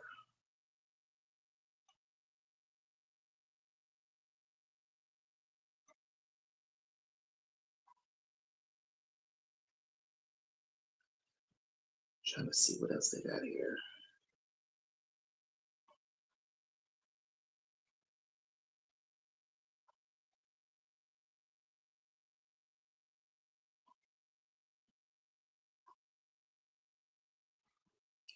The filings were released after David's family were summoned by a California court to testify before the grand jury.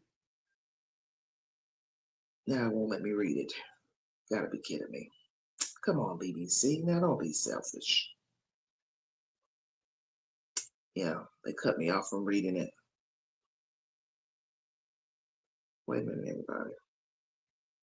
Let me see the Los Angeles Times.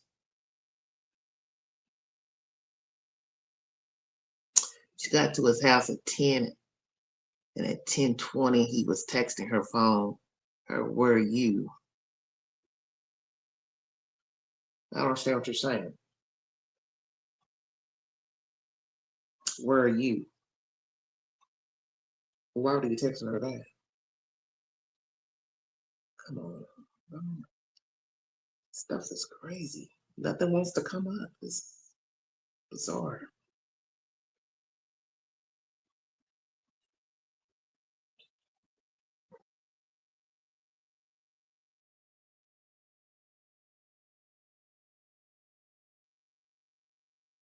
Let me see what Philadelphia has to say. These people won't let me read the damn documents. Okay, so we learned that he bought 2 chainsaws, a body bag, and inflatable pool on Amazon after the teen's murder. Okay.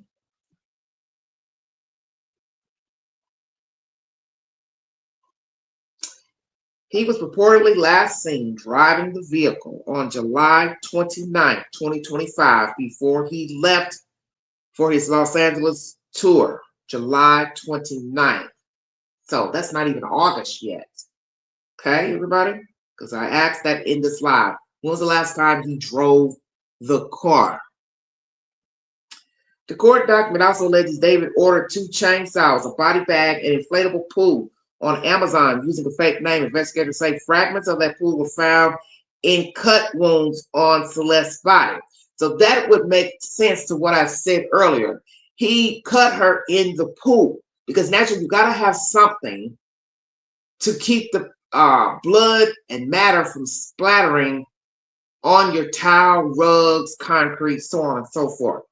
Prosecutors also wrote that David traveled to a location in Santa Barbara County multiple times after Celeste's death, including the night she was murdered.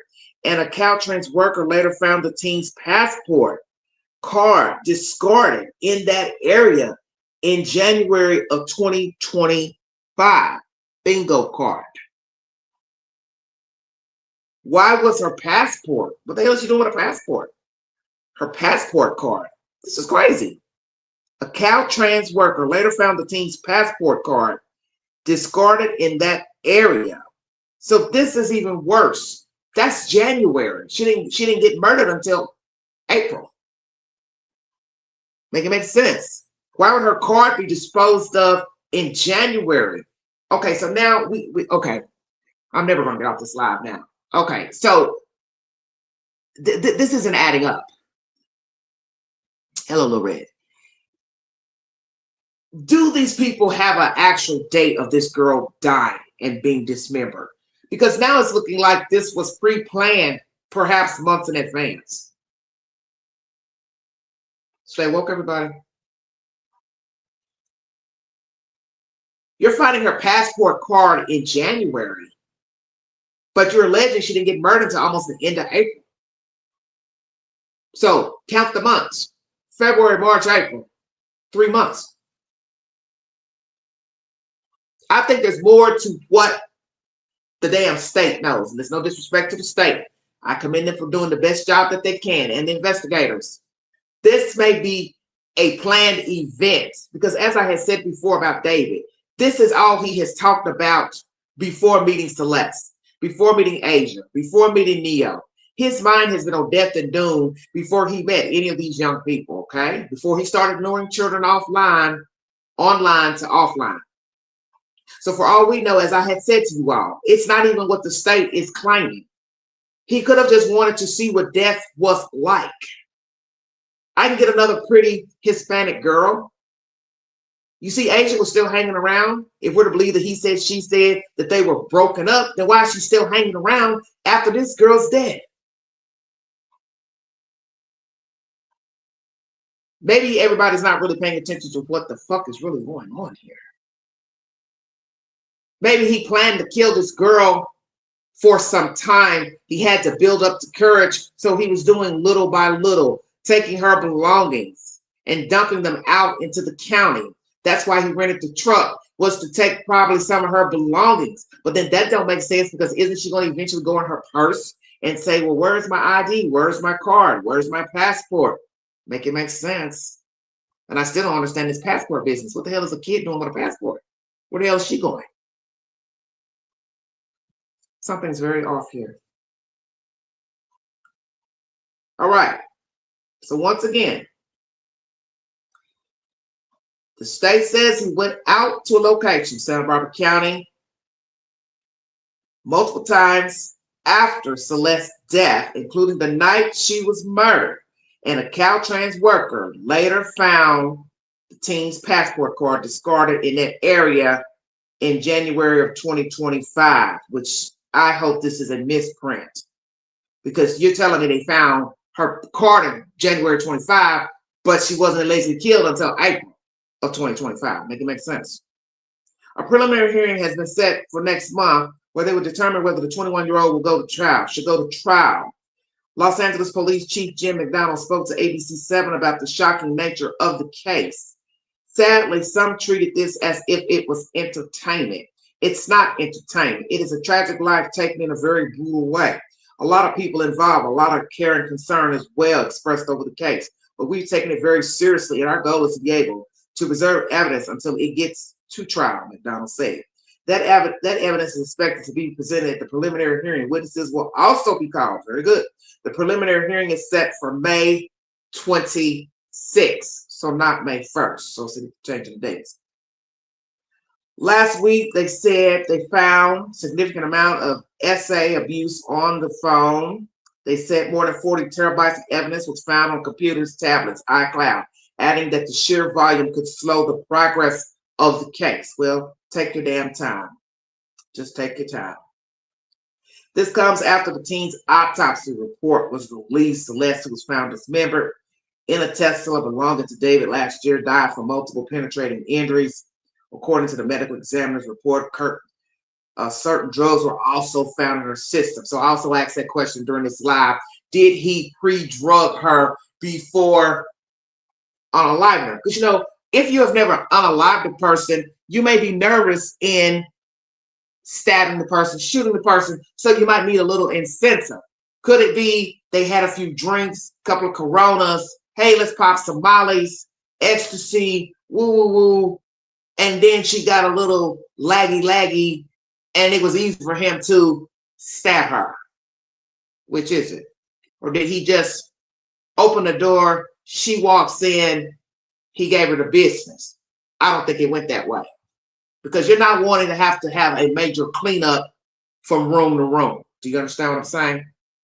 So he may have drugged her first, gave her some drugs, act like they're getting high together. Soon as she got a little lax, sleepy-eyed, he gave her the business and then took her by the pool. This blow-up pool, which I'm assuming would be in the garage. So she's still bleeding out. Assuming you're going to bleed somewhere. Some say she's bleeding internally. I don't know. I wasn't there. Lord, mercy Jesus. Certain drugs were found in her system. Former federal prosecutor Nima Rahmani believes David's defense will argue that Celeste accidentally died from an overdose and he panicked, cutting up and hiding her body. If you're looking at the three sets of charges, the mutilation of a corpse is the least serious. So if they can somehow fall on that and avoid either the sex crimes or the murder itself, that would be a huge win for the defense. Well, you're going to have a problem with that, Sugarfoot, because he had been abusing her. There's solicit sex on the phone, video pictures or whatever of the child, which shows he has committed a crime. And this may be a federal case because of the pornography. So don't start trying to push the cart before the horse like he's just going to get off for having kitty porn on his phone. No, hell no. And then you're downplaying the mutilation of a corpse. Yeah, it's not a big crime allegedly in California. 1 minute they say it's a misdemeanor, 1 minute they say it's a felony. Well, whichsoever, she's chopped up. How about that? She's a child being abused, mutilated, chopped up, possibly moved around. discarding of items. This don't look good, honey. So y'all keep thinking y'all are gonna get Mr. Burke off. Just go ahead and keep believing that. Mutilation is the least serious. Wow. David and Celeste allegedly met when she was 11 years old. According to the brief regarding preliminary hearing evidence, David and Celeste met in January of 2022 when the girl was just 11. Prosecutors say they began a sexual relationship in November of 23. Okay? So that's a whole year and a half. That's a long time. When she was 13 and David was 18. Celeste was reported missing from her family's home in Lake Elsinore in February and April of 24. The Riverside County Sheriff's Office reportedly called David on February 17, 2024, after they identified his phone number in Celeste's phone records. Finally, I get confirmation on how they end up going to pick her up. Finally. Okay, so they found his number in her phone records. The document says he told deputies he last talked to Celeste February 13, 14, but he claimed he didn't know she was a minor and didn't know she had been reported missing. Deputies then informed him that Los Angeles County Sheriff's deputies would be visiting him at his home. At the time, he lived in West Hollywood. When deputies arrived at his home that same day, prosecutors say they again told him that Celeste was 13 years old and a runaway. David allegedly told them he was unaware of that and said he had only met her in person once in November of 2023. He reportedly told deputies he didn't know where she was, but Celeste returned to her Lake Elsinore home 2 days after the conversation. Now, I finally have an answer to this "she was found over here" BS. Or is this the same incident? Mr. Fisher, do you know? So police went to talk to him. He said he didn't know anything about her age. She ain't there. And 2 days later, she pops up back home. Well, when she ran back away, did you all go back to Mr. Burke's house with a warrant to see if she was there? Because I would have got a warrant. How about that? I would have gotten a warrant. And I understand Los Angeles police, deputies, they're very busy. They're trying to fight high crime. So they don't have time to chase runaways around. But the point is, you go to a grown man's house day one, common sense, the parents should have called Elsinore sheriff to say, or police, she's gone again. She was in LA with some guy named David. I think that's where she is. They should have went there with a warrant and looked around, and they probably would have found her. And then somebody would have had to tell the parents, you're going to have to do something about your kid. Place her somewhere in a facility, a home, another relative. You're going to have to do something. And then naturally, DHS probably would have been involved. How about that?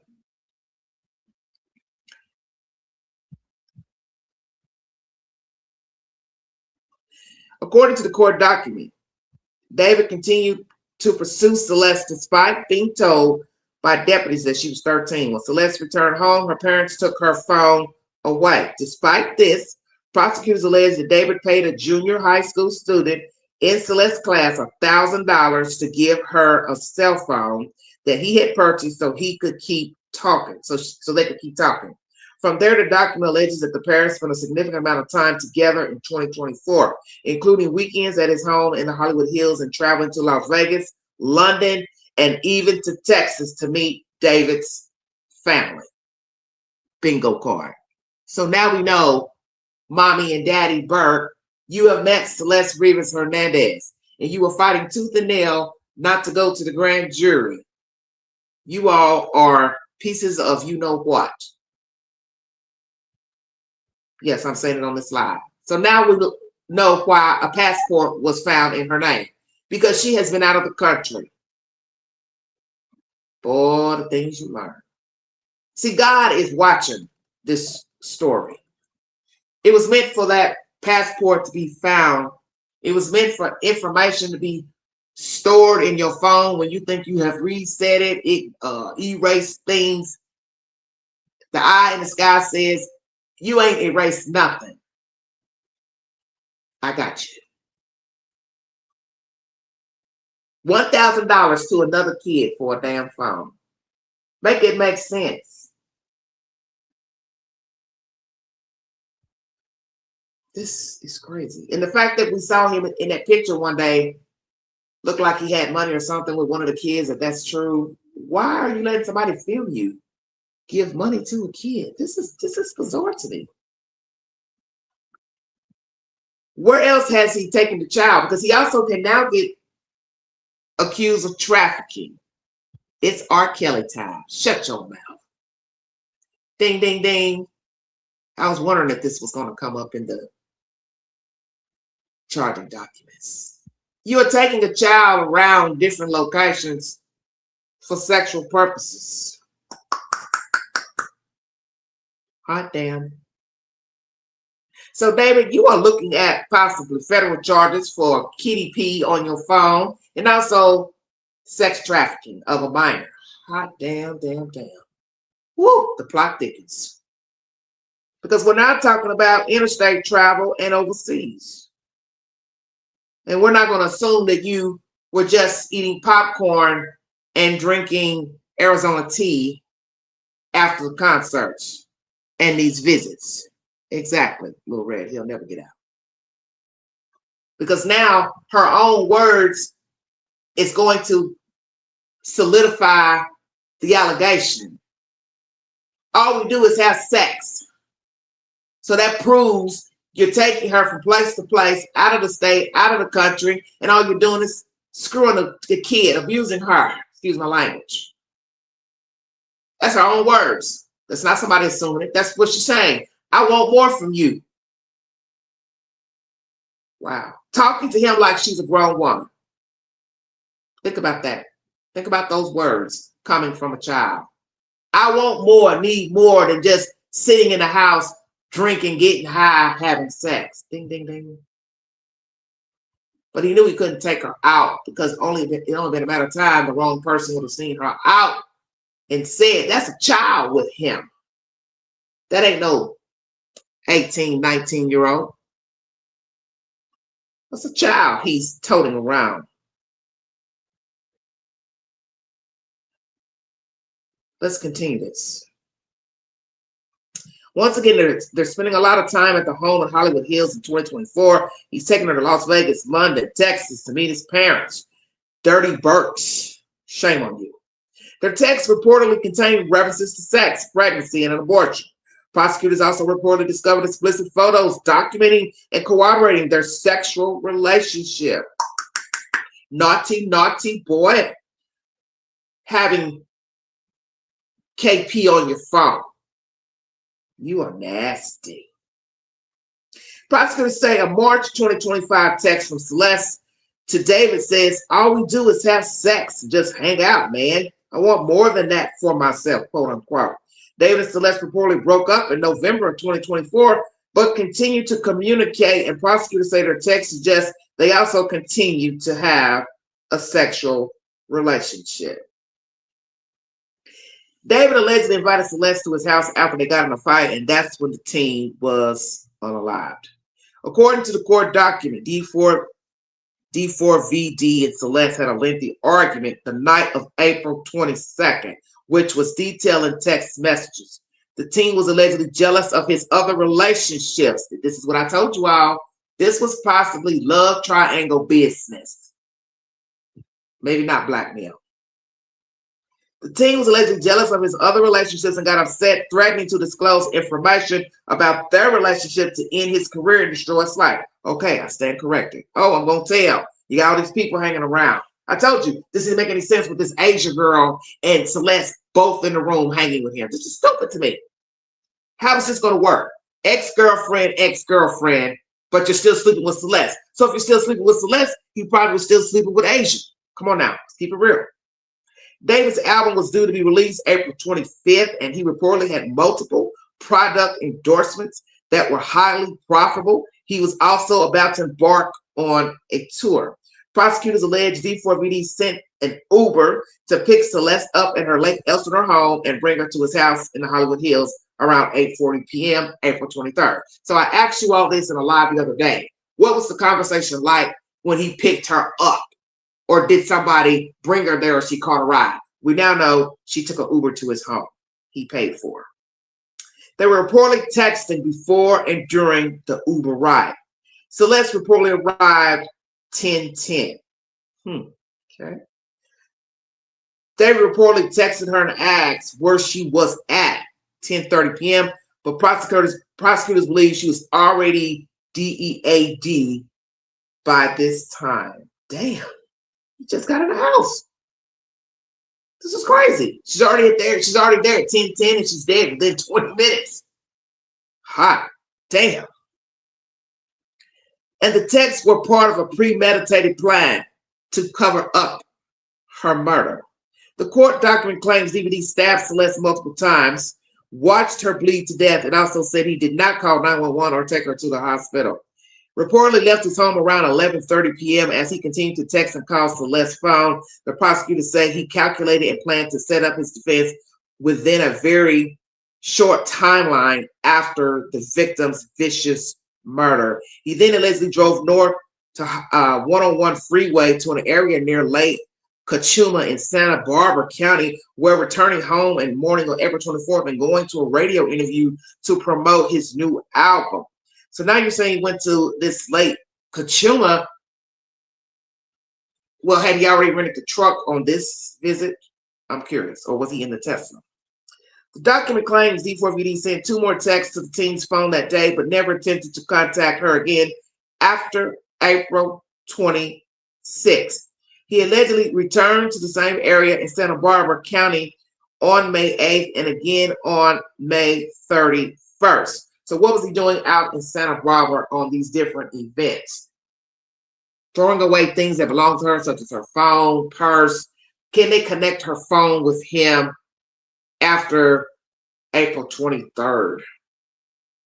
Because people tend to keep people's phones to pretend to be them and send text messages to their friends and family, making it appear that the person is alive. And we did hear that she was sending texts from her phone to the family in August, friend or family in August of 2025. So once again, he never attempted to contact her after April 26th, returned to the Santa Barbara County May 8th, and again May 31st. Celeste's passport card was later found by a Caltrans worker off of SR 154 in Santa Barbara on January 17th. So this is why this is bizarre. 17. Is that 17 of this year or 17 of last year? Make it make sense. This is where we're getting confused, because you're not saying which year. The court document says David ordered a shovel from Home Depot on April 24th that was delivered to his home via Postmates. He then allegedly ordered 2 chainsaws, Amazon, May 1st, and a body bag, heavy-duty laundry bags, and a blue inflatable pool, May 5th. So this is where the times come in. Text messages from he and she, and then him ordering products to dispose of a body. This is where the state is getting their timeline. 2 chainsaws, shovel. Ain't this something? Shovel from Home Depot, April 24th. Chainsaws from Amazon, May 1st. Body bag, heavy-duty laundry bags, and a blue inflatable pool. This was all to conceal the body, to keep down the smell, and the pool would be to unalive her in. That's probably the fragments that were found in her remains, because as he's slicing her up, he's cutting the pool as well. Lord have mercy. Blue inflatable pool, May 5th. All of the purchases were reportedly made under a fake name, but delivered to his Hollywood Hills home. Gee, Wally, you should have gotten a P.O. box.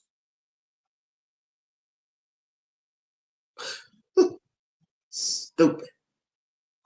July 7th, he allegedly ordered a burn cage on Amazon under the same fake name in a plan to incinerate evidence. Like what? What was he going to incinerate? Because let's keep it real. We're now talking about the middle of summer.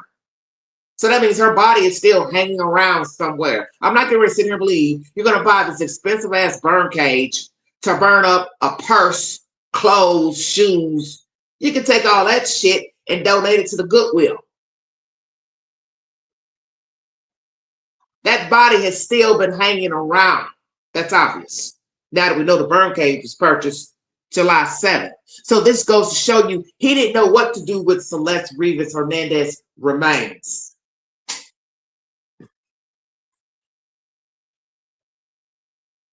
That damn queen ain't no joke.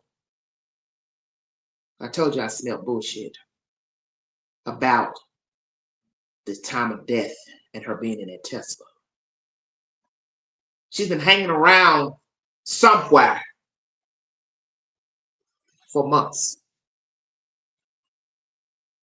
Because if July 7th, you're getting a burn cage, that means Celeste was still somewhere. Not breathing, of course, but somewhere. Prosecutors believe Celeste was placed in an inflatable pool during her dismemberment. Exactly. Small blue plastic fragments were found embedded in her remains, and an expert allegedly matched them to the pool. Wow. The teen's left pinky and ring fingers were reportedly amputated, but never recovered. Prosecutors allege this is because her ring finger had a tattoo of David's name, and he was trying to distance himself from the victim. Or you all don't find her. But I'm so stupid. I want to cut off fingers and dismember her, but put her in my damn Tesla. Make it make sense. Celeste's remains were reportedly placed in a cadaver bag and a garbage bag and placed in the front trunk of the Tesla. So now we learn it wasn't 2 cadaver bags, but 1. Were you too cheap to buy 2 cadaver bags, sir? I'm just saying. Were she decomposed for several weeks or possibly months? Placed in the cadaver bag and a garbage bag in the front trunk of the Tesla. Before leaving for the tour, David is accused of parking his Tesla on the Hollywood Hills street, where it was later towed from. Prosecutors allegedly have surveillance video showing David driving the Tesla for the last time, July 29, 2025. Celeste's remains were discovered in the Tesla in September of 2025. So you're now telling me that he parked the car at the end of July with her remains inside for the last time. Well, this don't make sense versus Fisher's account. The car was moved around on different streets in May. Well, which is it? Because this goes back to what I said during this live. Feel free to go back on replay. You got a burn cage purchase in July, which means you still have the remains. Unless you just like buying burn cages. You bought a saw 2 times, cadaver bag, other bags, a shovel. Then what was the purpose of the burn cage in July? It makes sense. Then we hear he last parked the car in the July. So the burn cage to me is tied into you still have the remains. You don't know what to do with her. You've got her wrapped up, stored somewhere, but you don't know what to do with the remains. So all these months have gone by. He's playing hopscotch with a dead person in a car when all he had to do was take the Tesla, drive her out in the middle of nowhere, dump her off, and then be done with it. Make it make sense. So once again, he drives the car for the last time, July 29th, 25, and she was discovered September 2025. Evidence discovered in the garage. This is what I've been waiting for. Amen. During the search warrant at the Hollywood Hills home, LAPD reportedly found evidence inside the garage consistent with the dismemberment of Celeste's body. Bingo cards. What I said, he dismembered her in that damn pool in that garage. Samples tested positive for blood and matched the teen's DNA according to the court document. Hot damn. The inflatable pool was also located, and the officers noted that it had multiple linear cuts. So, David, let me ask you something, homeboy. How did you clean the pool? How did you clean the pool? You hosed it down with a water hose and then hose down a garage, pressure wash the garage perhaps. But you wouldn't want to have an outsider come in because then they would notice the blood and be like, what's been going on in here, sir? What have you been doing? This looks like blood. But you could do it yourself. Thank you for those who came in the chat with the information pertaining to the charging documents. As I said to you all, I was resting today and had not been on YouTube to gather any updates. If you need verification for what I have read to you, 6abc.com is the source of this information. Thank you, Brooke, Lisa, those of you who commented on the charging documents.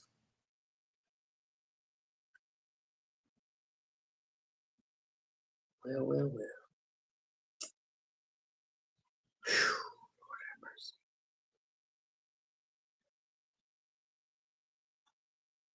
Trying to share this, but it won't come up.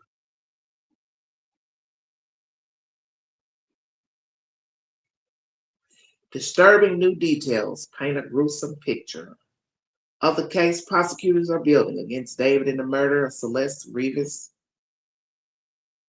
Hernandez.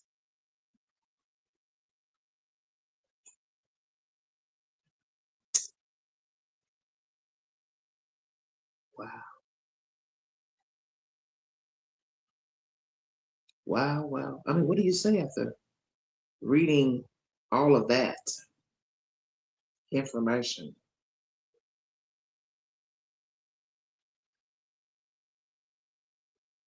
I'm speechless.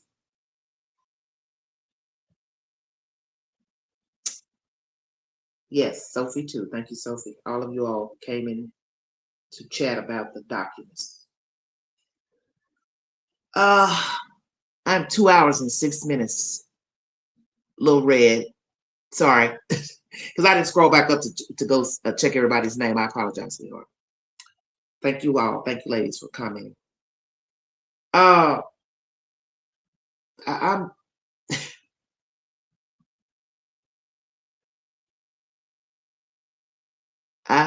speechless. So all I need to know now is the worker who found the ID, the passport, was it 26 or 25? Because if we find out that the discovery of the passport card was in 25 January, that means he had already started planning to knock off this child, to get rid of things that belong to her. I'm gonna go in her purse and steal her passport. She won't be needing it. She won't be traveling anywhere. Not here, not there, and surely not with me. Oh, Sophie said 2026. Okay, because this article didn't specify the year that the card was found. Okay, thank you. I think he had been disposing of her items in lieu of getting rid of her, because he had been contemplating probably for a while death and doom. That's all he thinks about. And as I have said to you all before in my live streams, if not Celeste, it was going to be somebody. And that's what a lot of people need to understand about a criminal mind. You are focusing on the victim. It's not about the victim. It is rarely about the victim, you see. It is about the criminal mind. He has shown you his thought process through Asian anime, his lyrics, his own commentary. So he has been his own fool. He's giving you his own evidence that he is macabre without you having to assume anything. And I get it. Some people are dark creatures. They write dark content, such as Stephen King. He writes a lot of dark content. But would he unalive a person? I can't say. But if he was found charged with murder, most would probably say, well, I wouldn't be shocked. Look at what he writes. Because what you think about is a part of who you are. And a lot of people may not want to own that. But the little things you do and say is about who you are, how you talk, how you represent yourself, what you talk about all the time. That's why I always told you why I really don't like talking about true crime every day, because you can claim this bullshit.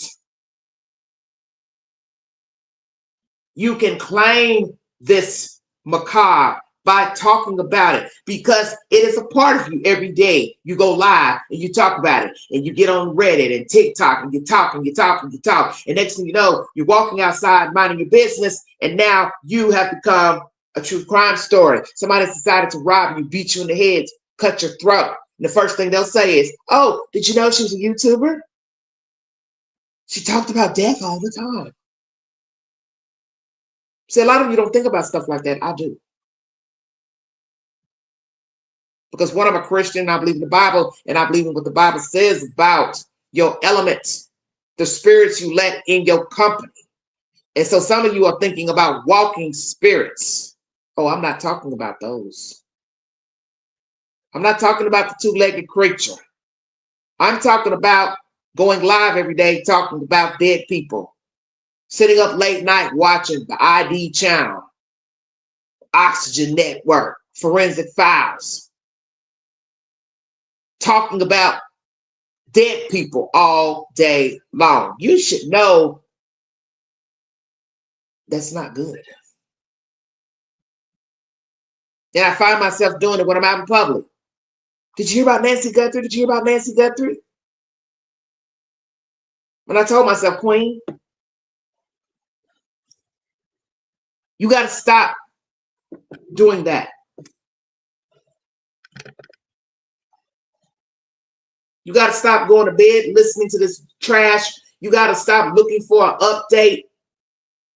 And you see a lot of people get right if you don't have the latest information pertaining to a true crime story. The very reason why I don't like talking about true crime, because you always got to keep up with the he said and the she said and a hearing and this. It's always something.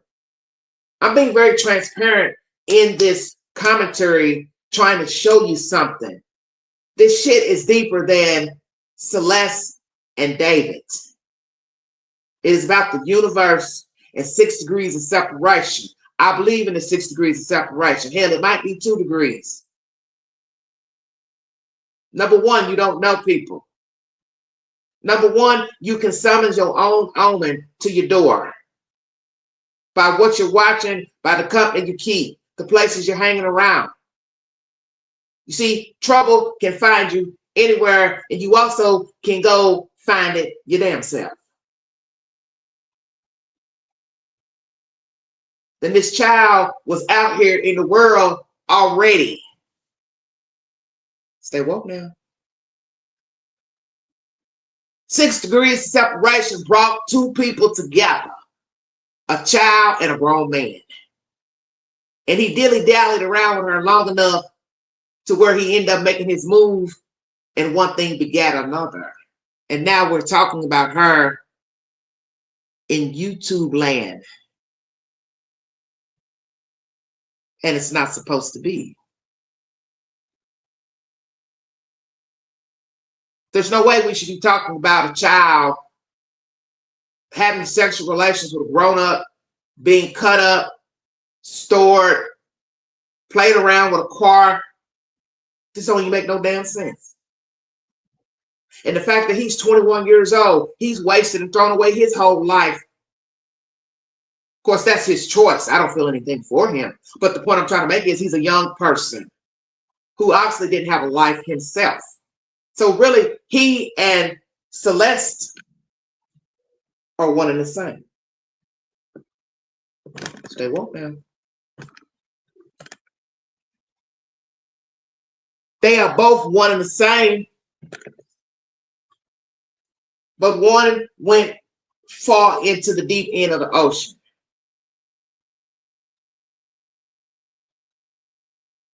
He couldn't stop thinking about death. And that was his choice. He should have gotten help. Should have saw a therapist instead of trying to make stupid ass lyrics.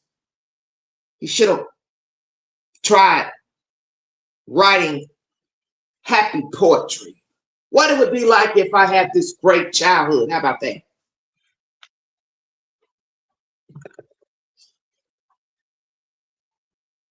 How about I try to be happy for once in my life instead of worrying about what I think this guy over here is going through? It's the stupidest thing I ever heard.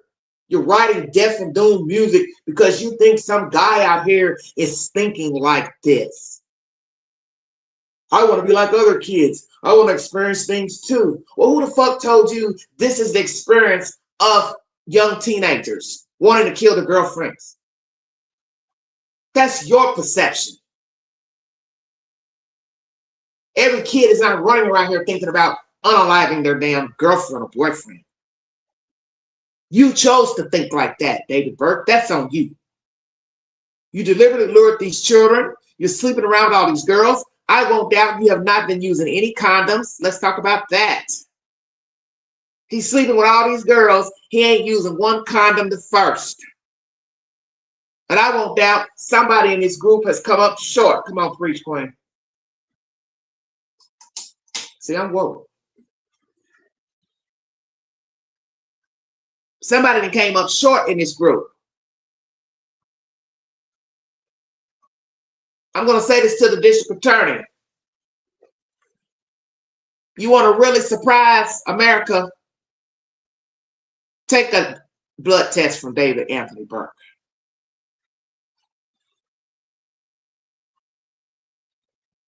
Take a blood sample of David Anthony Burke and see what comes back. Because then that'll be another charge. If he's walking around with something deadly or something you can't get rid of.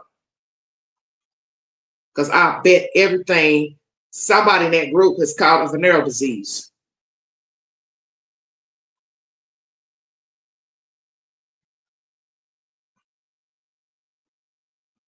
He chose this. I can't get mad at Celeste. She was just a child. She was just bebopping along, doing unsavory things for a child because she was afforded the opportunity to do so. You took her phone away. You should have been making provisions to put her somewhere.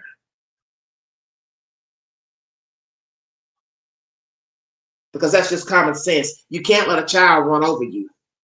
Your child wants to keep running away and running in the streets and getting in trouble and drinking and skipping school. You've got to take the next step to get your child placed somewhere else. It's the bottom line. They can't stay in your house. And that's what a parent should have done. But as I said to you before, that doesn't have anything to do with David Burke. David would have found some other child to lure, seduce. And we still would be talking about some Latina. I believe that. He had a type. He liked brown girls with dark hair. Long, dark hair. He had a type. Most sadists do. He liked them long, dark hair, and underage. And Hispanic. That's what you saw in all the videos. Didn't like black girls, didn't like them white. Interesting. Why not? Want to tell us why, David? Yeah, Queen gonna go there. What I got to lose? You don't like black girls? What did you tell somebody about girls your age? Made some derogatory comment. What the fuck do you know about girls your age when you ain't tried to date nobody your damn age? I think only one girl was older. That might be the other Celeste. You like young girls for a reason, sir. And for somebody who didn't have a childhood after 13, I have to ask myself why. What is your attraction to Latinas? What is your attraction to girls under the age of 18? What is the attraction? You do have a type. But guess what? But guess what, David? You ain't got a type now. Checkmate.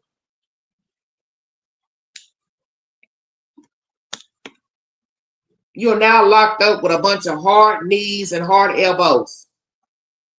No long hair, no curly hair, no eyelashes, no lip gloss. The party's over. Unless you want to slide to the same sex. That's your business. But there was going to be a victim. That's what I want you to understand. Celeste just happened to be right for the taking. And this is why you need to monitor your children. You need to talk to your children about sex. You need to talk to your children about inappropriate behavior, sexting, conversations, inappropriate touching. You need to talk to your children. And you don't need to wait too late. Because abuse usually starts with little bitty children. And you cannot trust everyone around your child. I don't care if it's your brother, your uncle. You don't know people. We have all been disappointed by the human spirit. So you can't sit up and say what somebody would and would not do. No, my family wouldn't do that. No, my brother wouldn't do that. Well, you can't read a person's mind. And little children have no reason to make up stories about somebody touching their poo-poo.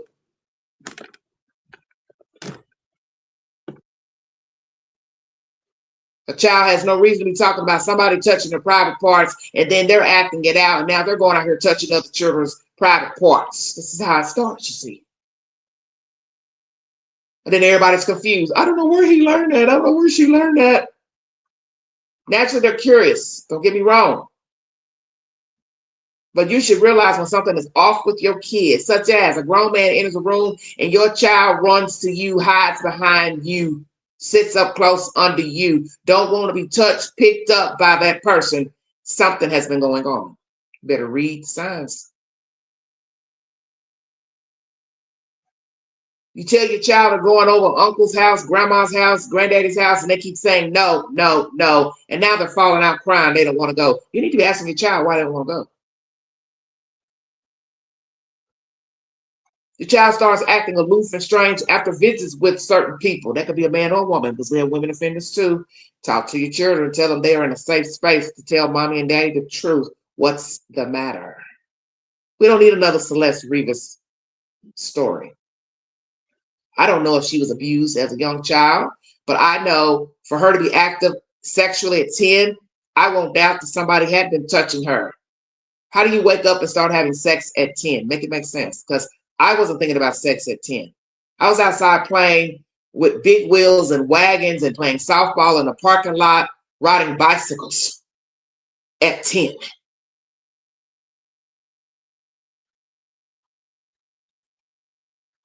Okay? Wasn't having sexual relations with grown men.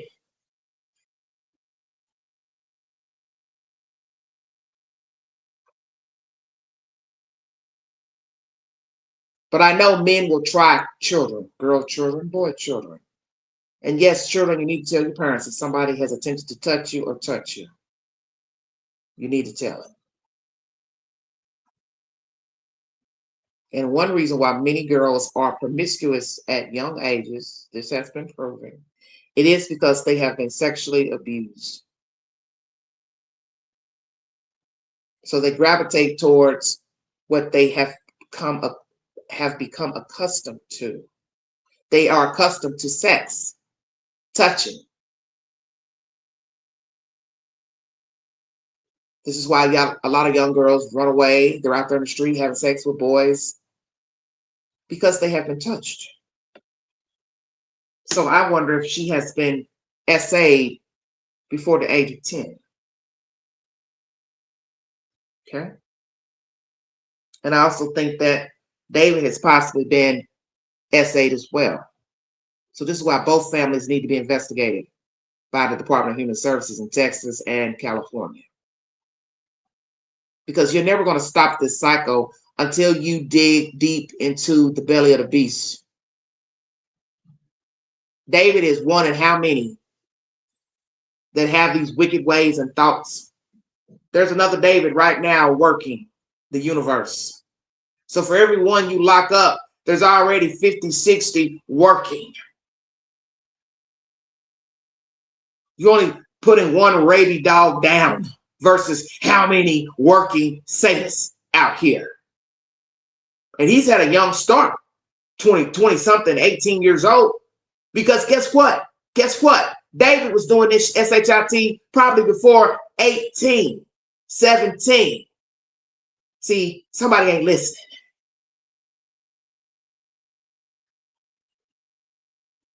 He got caught and arrested at 21. But what you need to know is the start date of the wanting to play with little girls. Come on with it, Quinn. Because there has to be a buildup, you see, when it comes to sadism. A cookie taker doesn't become a cookie taker overnight. Pedophile, they're all the same. And we've learned with cookie takers, they usually become murderers. Woo, shut your mouth. Because the one thing a cookie taker says, okay, I've been charged with RAPE this time. I was investigated for RAPE that time. But the next time, I won't have a witness to tell. And then they become a murderer. And you've seen this with serial cookie takers. They start off breaking in, voyeuristic, looking through windows, stalking, and then one day after they've caught a charge or two, he decides there won't be another witness to go run call the police and give a description of how I look. There won't be a next time. So now the cookie taker has become an unaliver. And you see this with a lot of sadism. They end up becoming unalivers. And that is exactly what happened to David Anthony Burke. He had been luring little children. He has possibly slept with other young girls underage besides Celeste. And in order to keep her quiet, if she was blackmailing him, indeed, threatening to tell, she might not even meant it. She might have just wanted to get his attention. Well, it did. Because, a lot of times we say things to people, even in text, we really don't mean it. We're just trying to get their attention. Well, I'll tell people what you've been doing to me. I'll tell. But she may have been trying to get his attention. And he thought, well, I'm not going to worry about who she's going to tell because I'm going to put an end to this little girl. And I don't have to deal with her anymore. And I don't have to worry about catching a pedo charge.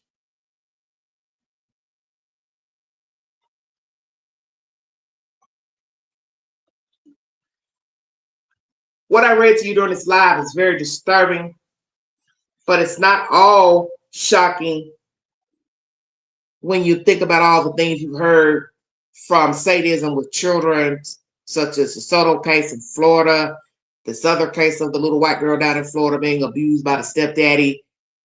It's par for the course. We have a lot of sick people out here who desire children. They don't want sex with a grown woman. They desire that with babies.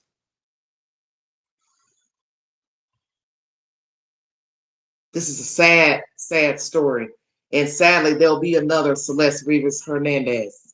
That's not wanting it to be, hoping that it will be. It's just the way of the universe. You should already know if we are talking about a 21-year-old locked up in the LA County jail, we'll definitely be talking about another story tomorrow. And that's the sad part of this case here, that there are more David Burks and there are more Celeste Rivas Hernandez out here floating about.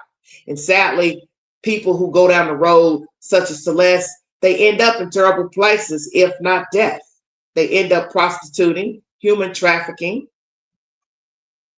getting hooked on hardcore drugs, selling themselves, shooting up, having babies, not keeping them. That's the road that eventually she was going to go down. And that's a sad thing to have to say about a child. But her parents failed her because you can't explain to me why she was hanging around with a 20-something-year-old man at 10. And if she's been pregnant once, she's probably been pregnant before. And maybe it's cute in the people she hang around with. The girls are liking older boys and men. It's not cute. It's not funny. It's a crime. And as you heard that chief of police say, this is serious. This isn't funny. This isn't funny at all. And it's not. There's nothing funny about essaying of a child, murdering a child, mutilating the body of a child. And even if she was 21, this story would still be horrific. Because she was somebody. She was a child of God. Parents may not have cared for her, but she was a child of God first. And they should feel shame right now. All this hypothesizing about how they feel, they're deeply hurt. I'm not getting ready to say how they feel. I just know they failed this kid. This child has been out in the world doing grown folks things at a young age. And you know, and I'm supposed to sit up here and believe the mother didn't know anything about Gus. I want you to think about this. She gets returned home, and you take away her phone, and he pays another kid $1,000 for a phone. Well, what the hell was going on with Gus and her?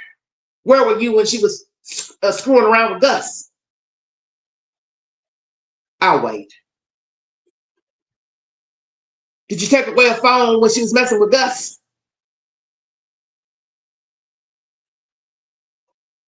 Did she have a phone at 10 years old? And now you want to tell the news, I want privacy. Honey, let me tell you something. You can have all the damn privacy you want. Ain't nothing getting ready to bring that little girl back. How about that? So you go stick your fucking head in the sand and act like she never lived and existed and keep sharing these damn photos of Celeste like it means something. It's over with.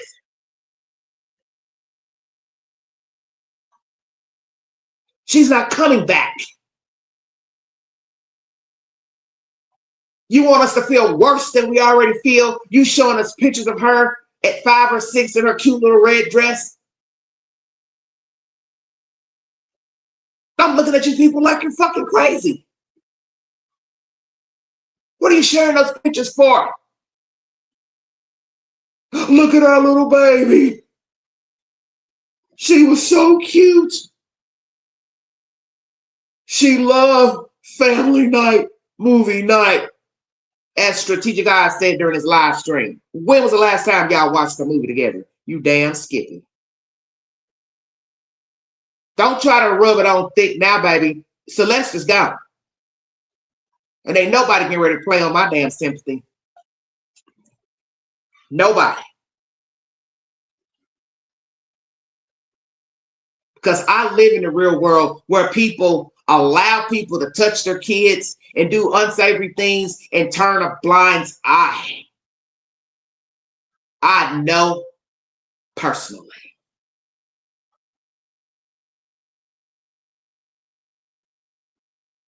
And even if I didn't, I still would feel the damn same way. I have no respect for parents who allow their children to run in the streets and allow people to use and abuse their children. You're getting high, getting crunk, drunk, chiefing in front of your kids. I don't respect you. I never will. 2 reasons why, as I've told you, I'm sick of Facebook. I'm 2 minutes. I want to just get off of it because I'm sick of everybody parading around, showing their kids and grandkids. When you know you're still doing shit in front of your kids, you ain't got no business. I don't want to hear nothing about, oh, when they're going to bed, I can smoke me a blunt while they're asleep. You're still smoking in the same damn house, dodo bird.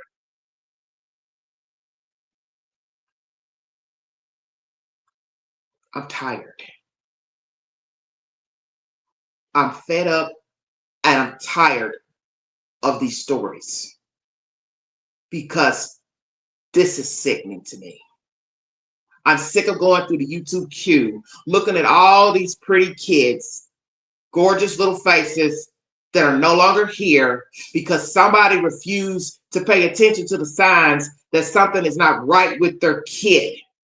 That's your kid. You should see the signs something is not right with your kid.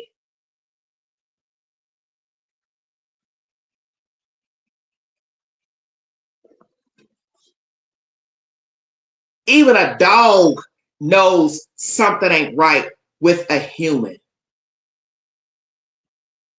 A pet owner could tell you, Roscoe don't usually bark like that. He don't usually behave like that. I don't know what is wrong. Every time he comes around, he acts strange. Well, maybe the dog was trying to tell you something. Same thing with a cat. They're one and the same. Cats are finicky creatures anyway. But they'll let you know how they feel about people too. So a child is no different. Your child don't want to go around somebody. They tell you they don't want to go with them. They don't want to spend the weekend with them. They don't want to spend the night with them. You should honor their wishes. Well, see, this is what's wrong with America. People are having children because they are children. So they can't read the signs or they just don't give a damn. Something ain't right with their kid and their company.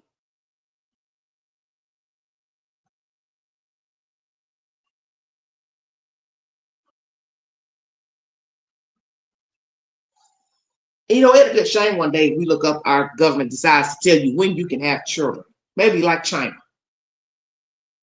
We'll fine you if you have a child.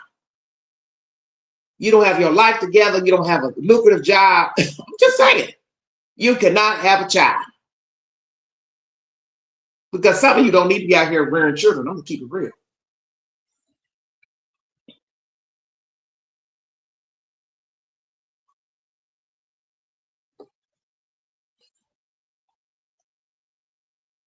Was Celeste Rivas on a live April 23rd, mutilated May 5th, 2025?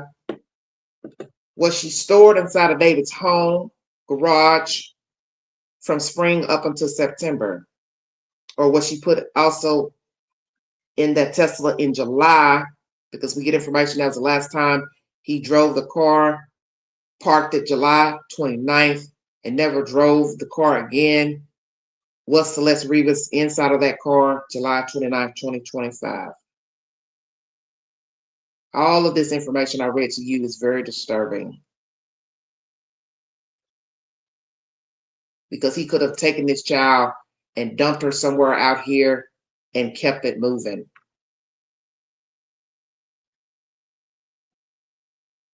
That's all he had to do. And when he saw that things weren't working out, he should have left her alone. Because one, he didn't have any business messing with her in the first place. Let's start there. It was a crime to be S.A. and his kid. But anyway, when he saw that they're going back and forth, arguing, she's asking for this, this, and that, should have cut her off. Kept it moving. And David was not going to be able to offer any young girl anything but money, jewelry, clothes, because he couldn't take her out on the town. He took her to places where he could hide her out, such as a studio, you know, a back room of a lounge club. But he couldn't take her out every day because somebody's going to start asking questions. Well, where do you go to school? Where do you go to university? We learned that she lied about that. And the first thing somebody's going to say is, well, you're always over here. How are you studying? How are you going to school? When are you going to your classes? See, there's always somebody that's going to ask questions. This is why you can't get away with lying. Oh, I go to USC, I'm majoring in accounting, blah, blah, blah. First thing somebody's going to say, well, when do you go to school? You're always over here. Where are you from? When did you graduate? And you got to be quick to come up with an answer. And see, when you're not used to lying, you're not going to come up with a quick answer. Say, oh, I graduated in, You understand what I'm saying? You got to already have that planned out in case somebody asks. And then two, knowing David, he probably already came up with a time to say when she graduated from high school, when she started college. He probably scripted her and told her what to say. But let me tell you something. Everything is documented. When you go to college, they take your photos for your student ID, and you're also put in the college book, just like you would be a high school yearbook. So anybody could go to the school and ask to see if you're registered when you're taking your classes, your dorm room number, phone number, checkmate.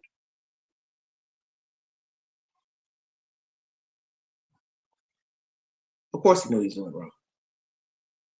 But see, everything can be verified today. When we were in college, any college student could look up our dorm number in the directory and get our phone number. Now, I don't know if that's the same for universities now, but back in the late 80s, people got your personal information. And I remember a stranger ended up calling my phone, and they were off campus playing games on my dorm room number, which I think it was a certain person I know that gave them my number, I think. But the point I'm making is you can get just about anything if you're crafty enough.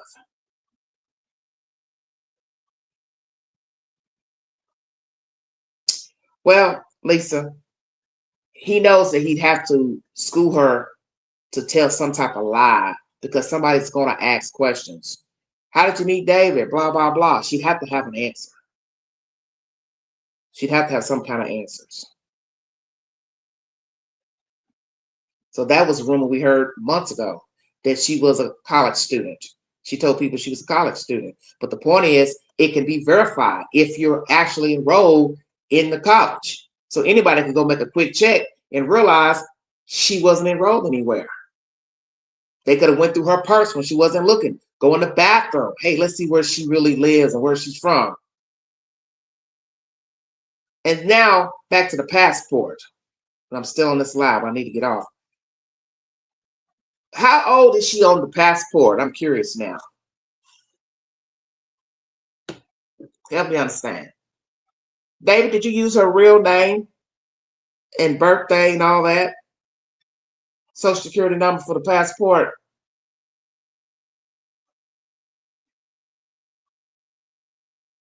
Because guess what? That would be another charge if that passport is fake. See, I'm thinking of everything as they give me the information. Was the passport legal? Because I want you to think about this for a minute.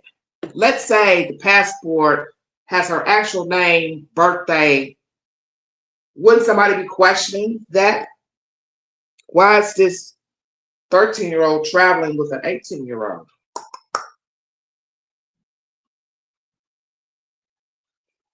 Exactly, Brooke. Nobody cared. That's why we're here. Nobody cared enough. Because we're going to hear a lot of bullshit from the parents with their no-showing ass.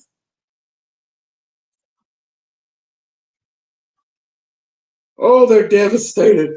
Oh, news reporters, you all just laying it on thick. They ain't been devastated. I get sick of hearing that. Every news report, they're devastated.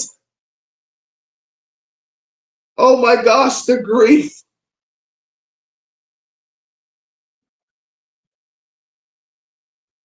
Well, how devastated can you be when your child's been out here having sex at 10? I'm going to keep saying that. I don't care if don't nobody like it. You need to hear it over and over and over until you get it. You ain't been paying attention to Celeste. That's why she's dead. This ain't just no happenstance that David found her. Don't you get it? The universe was at work all along. Satan had his hand on that girl's neck probably since she came out the womb. I got me one. Don't nobody care. Ain't nobody watching her. She turns the corner. They don't know where she's at. You got one video of her running down the damn street to go meet him some damn where. She ain't got a book bag, overnight bag, nothing. Just the clothes on her back.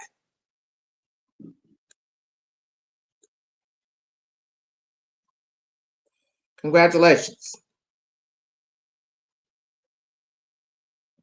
27 people viewing. Nobody wanted to come up on the panel and talk to the queen. Y'all just like me running my mouth for hours.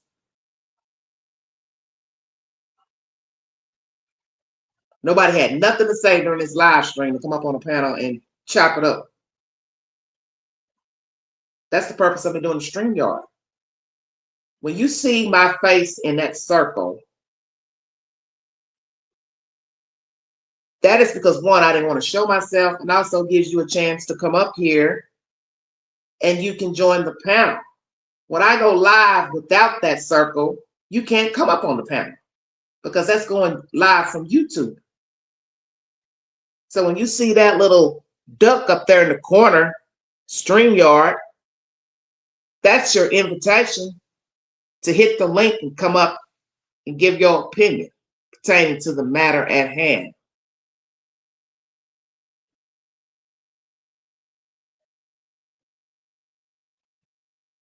I'm almost 3 hours into this live. I'm going to cut it here. The state has spoken.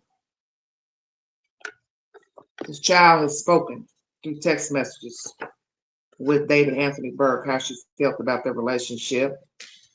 Talks about an abortion, baby, wanting more.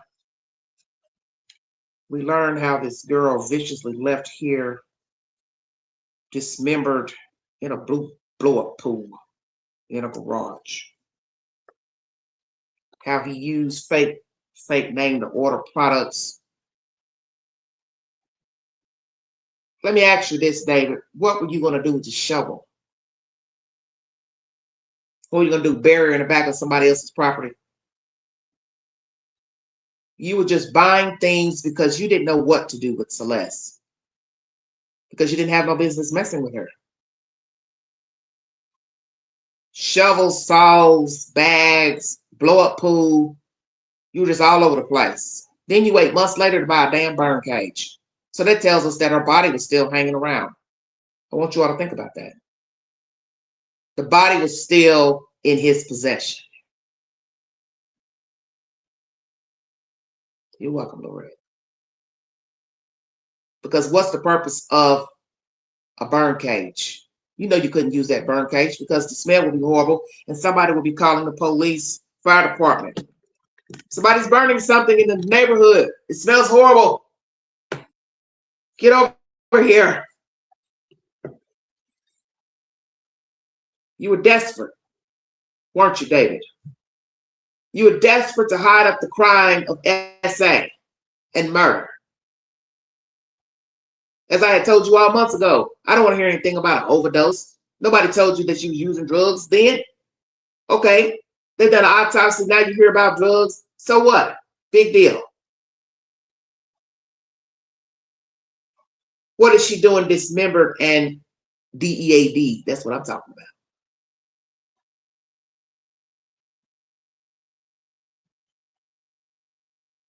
He was going to unalive her one way or the other. Because he doesn't have any empathy. He is a wretched soul. He is walking around dead inside. So as I said, if not Celeste, it was going to be some young girl missing, murdered. And that's what you need to understand about David Anthony Burke. Celeste was just a number. And sadly, she was a number in her own home. So she was ripe for the taking when she crossed the path with David. Oh, she runs away. Oh, they came and got her once, but I like her. So I find it interesting they say in this document he still pursued her because it was a test. I'm David Burke. I'm somebody special. I'm a rising star. Nobody tells me no. I want that. I need her. But I think at some point she became a nuisance. And so he's plotted to get rid of her. But like I said, I won't doubt he would have gotten rid of her regardless. Because all he thinks about is death. I don't think he knows how to be a normal human. He doesn't know how to act, react in a normal fashion. He talks a good game in those interviews, but in the end, we now know that's all talk and all fluff. David is a chameleon. He's a sociopath. He doesn't feel anything for anybody. All he cares about is playing on a keyboard, playing video games, and writing dirty lyrics, playing in chats, live streams, playing mind games with young kids, because he is a kid. David Burke is still a child. Thank you, Lisa. That's why it was easy for him to lure this pretty girl into his snare. David Burke is still working on the mind of a kid. He's a kid. He's still a child himself. And you see this with adults who behave like children, think like children. They want to be in the midst of children because they haven't grown up. There's a reason why he was homeschooled. I don't know if the other children are homeschooled, but I was reading some comments on my channel. Perhaps he was bullied. Someone put that down under one of my videos pertaining to David Burke. Maybe he was. And maybe the bully the bullied kid decided to become a bully, decided to become a sadist. I don't know. I'm not a psychiatrist. All I know is something happened to David in his child rearing, and I don't think it was good. I think he decided to focus on the macabre because he was lashing out at what was not right in his own childhood and family life. I think he wanted more from his upbringing. He wanted to be out here like other kids, enjoying his youth that he thought he should have had, that he deserved, but he didn't get it. So I think his mind dwelled on the macabre. I can't have what I want, what I need. I can focus on other deviant material. They won't let me play with other kids. I can't take day trips. I can't spend the night at nobody's house. I can't go away to camp. I can't go to the movies. I can't play sports. Fuck it. I'll just write lyrics, play on a keyboard, watch Asian anime. Oh, I like that. He's cutting off somebody's arm. He's cutting off somebody's leg. And when you're angry at the world, that would be appealing, would it not? Come on with it, Queen. Violent video games and content, that would be seduction to someone who's already angry and bitter.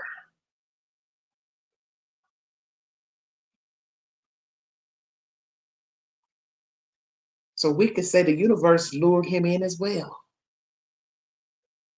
Satan said, well, he's already mad. He's already angry at his parents. They're hiding him from the world, sheltering him, moved him out here to Texas from New York for some reason.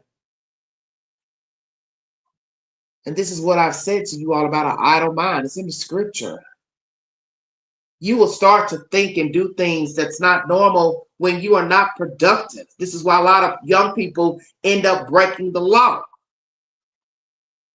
Adults as well, because you're not doing anything. It's just like when kids hang around the neighborhood on a stoop and they're just sitting there all damn day. They start thinking of shit to get into. Well, you're sitting at home on a computer all day. It's the same game. Instead of reading world maps and doing arithmetic in English, he's watching people get cut up, sawed up, and put in coffins. So this is why I said, where were the parents while he was indulging in this nonsense? Doing their own damn thing. And if indeed these people were trying to shelter David and the children from the outside demons, little did they know they had a demon already in their midst. And maybe they already knew that as well. Who's going to tell the truth? They knew that Satan had a hold of their son. Because that's a horrible thing to tell the world, is it not? Oh, I know there's something wrong with my kid. He don't act right. He don't talk right.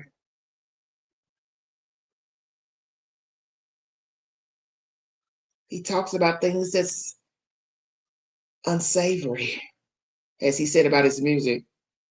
When my mother said she didn't like that song, I knew then it would be a hit, and I would release that song.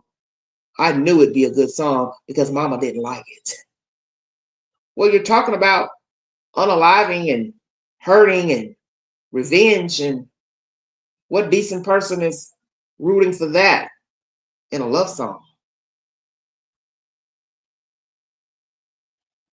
You haven't even been in love.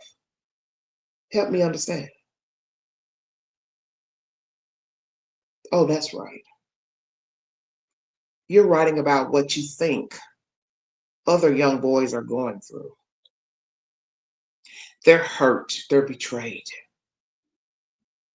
They've been used, abused by some wicked rose.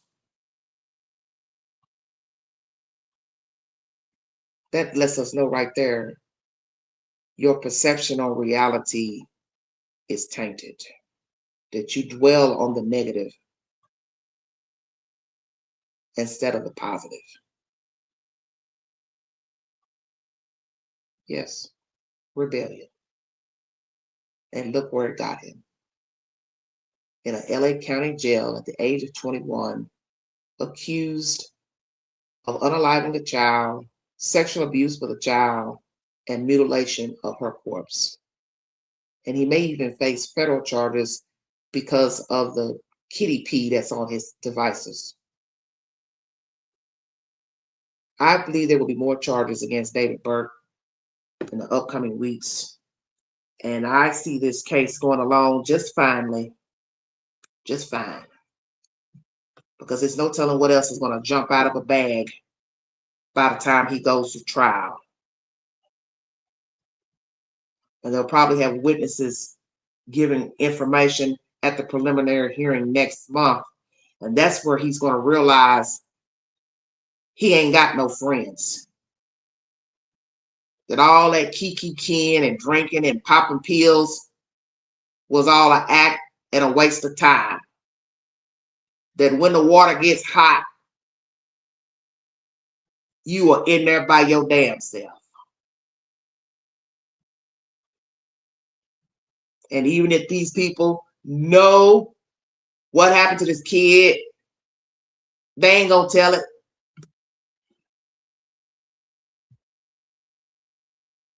Because then people start to wonder, well, if you knew about her being dead, how I know you didn't participate.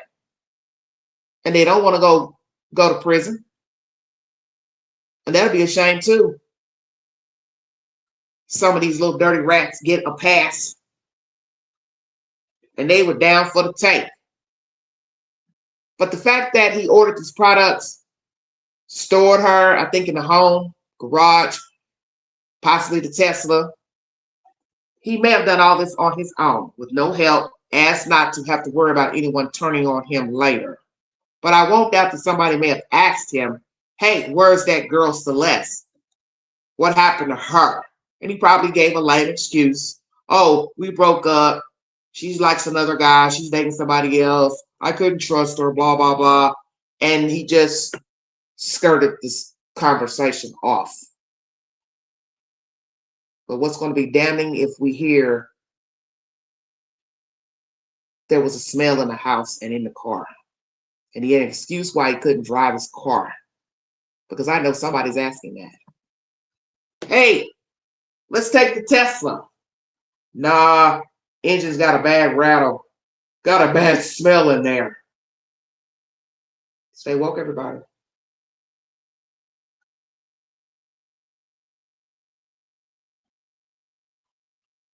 What a horrible story.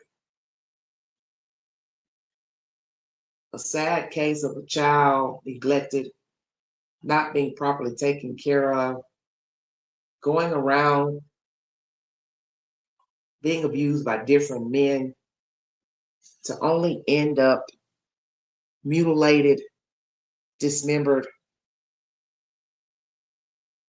and moved around in a house, swimming pool, blow up pool, bags, stored in a Tesla for God knows how long.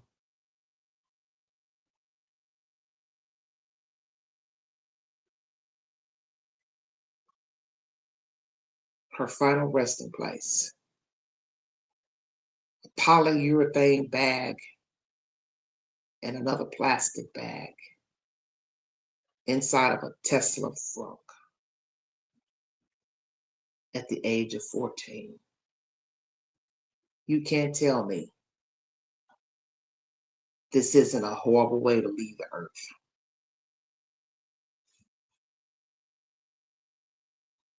Possibly had goals and dreams, but at some point she probably gave up on those dreams and goals because she didn't see a way out. She didn't see a positive, fruitful future at the home where she was living. So she just rolled with the punches, did whatever to be liked, to be accepted. And we as people, we do this. We do it as children, we do it as adults. We roll with the flow, hanging with people that don't really care a damn thing about us, doing things we don't have any business, rolling with the flow, to only be utterly devastated later when we knew better. But this was a child, and there was nobody looking after her. And now she is no longer living. Thank you for your time. God bless all of you. I'll be back with more stimulating content and commentary. I'm going to bring you a crazy story tomorrow pertaining to some monks that were trafficking drugs. Really wild, wicked story. That's going to be a part of my Crazy America story. And then on the 1st of May, we will talk about Mr. Chad Carr, who is currently missing from East Tennessee. He's missing from a sober living home. And I believe the people in the house unalived him. And it will be 5 years Friday that he went missing from this house that fateful night. And I have shared my videos pertaining to Chad Carr on my community page. And I found the original video where I went out to that house and talked to you all from my car. And then I visited Bubba J's thrift store where I bumped into some people who gave me a little commentary about the halfway house. You will surely enjoy that content. That is when Queen used to go on the ground to crime scenes and bring you the 411. Maybe in the future, I'll divulge and go to some crime scenes and talk. But please check out that content. It is worth your time. Prayers for the Carr family. I have not heard any updates pertaining to Chad in a year. And as I said to you all before, I do believe he was unalived inside that house or on the property by his housemates. And that means a house manager had to have knowledge as well. They're still operating from that house in another facility in Clinton, Tennessee. And they shouldn't be open, in my opinion. Prayers for Nancy Guthrie. Prayers for justice for Celeste Rivas Hernandez. And justice for Chad Carr, that the truth will be revealed. And eventually there'll be an arrest in his case. Like, share, subscribe. Drop your comments below this video. Follow me on Instagram Newsbreak, YouTube. If you'd like to donate to this great network, $Beganji 129 Cash App. Stickers and chats are always welcome during the live stream. Have mercy on our children. If you see something, say something. Be a part of the solution, not the problem. Mind the children. The children need us. And I get it. We can't save the world. We can't save every child. But one anonymous phone call to the police would never, ever hurt. Because in the end, children do not choose their parents. They did not ask to be here. So nobody has a right to use them and mistreat them. Take the polls on my community page. Weigh in. Before I go,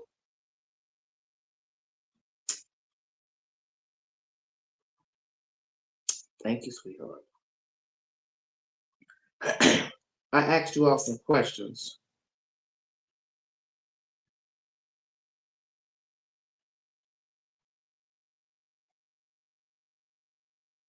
About Celeste.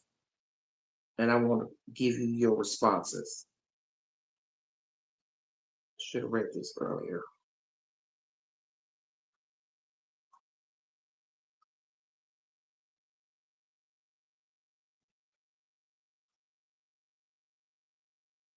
I asked you all earlier, would you date your boss?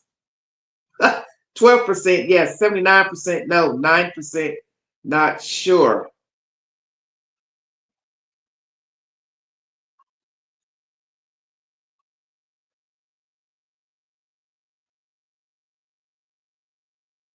Okay, Lisa. Asking me about Instagram.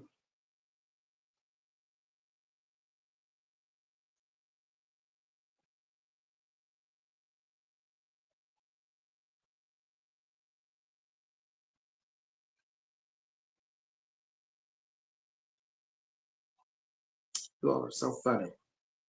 79% of you said no, you wouldn't date your boss.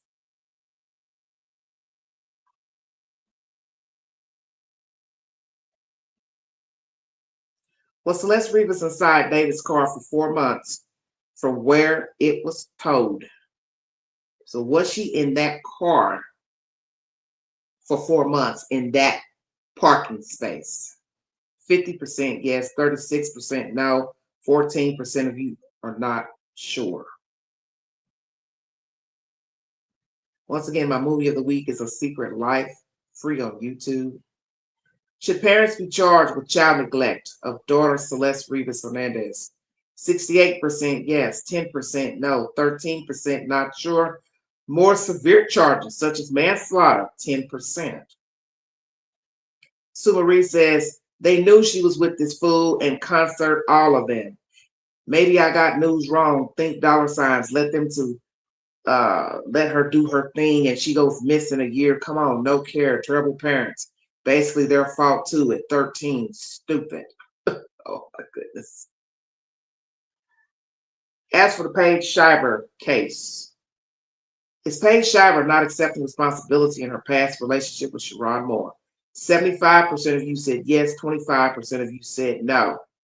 Is she blaming the University of Michigan for her relationship with Sharon Moore, an attempt to get sympathy? 100% yes, 0% no, 0% not sure. And once again, should the FBI director, former FBI director James Comey, be indicted for an alleged old IG post now deleted against Donald Trump? Yes, 0%, 50% no, not sure, 0%, could care less, 50%. Check out parts of that interview with Paige Schreiber that was done last week. I have that on my community page. She's basically blaming the school for her relationship with Mr. Moore and how he mistreated her. She claims it was an open secret. They knew how he treated her, which makes no sense because in the end, even if it's an open secret and they knew about the relationship, it still was your choice to date him. You didn't have to date him. And once again, former FBI Director James Comey has been indicted for making a threat against Donald Trump on a post on IG last year that he took down. He apologized. Do you think he should be indicted? And once again, my theory about this car, I just refuse to believe that she was in that car in the same place for 4 months, because I think somebody would have already called. But then Mr. Fisher says the car was moving around in May, but then the last time driven, July 29th. What say you to chat about Celeste Rivas and this car business? This new document is very disturbing with the information, and I think they have a solid case at this point with her own text messages, his text messages, the kitty porn on there, pictures of her, illicit photographs, probably videos, God knows what else they've gathered, because as I read to you, they have some more information that they're not going to reveal at the preliminary hearing, which is probably scary as you know what that could be. Witness testimonies. Who are the witnesses going to be that are going to bring forward information pertaining to David and Celeste? Yes, hit the replay. Thank you, Penton. He's cooked to me. There's nothing his parents can say, his family, friends can say. There's nothing anybody can say. He's a cooked bird, because they've got the items being delivered, her own text messages, you've got the CP on the phone. He's a cooked bird. You've got CCTV footage of that girl going in, never coming back out, the car moving about, the car being parked, evidence of the pool in her remains. The pool, he still kept the damn pool.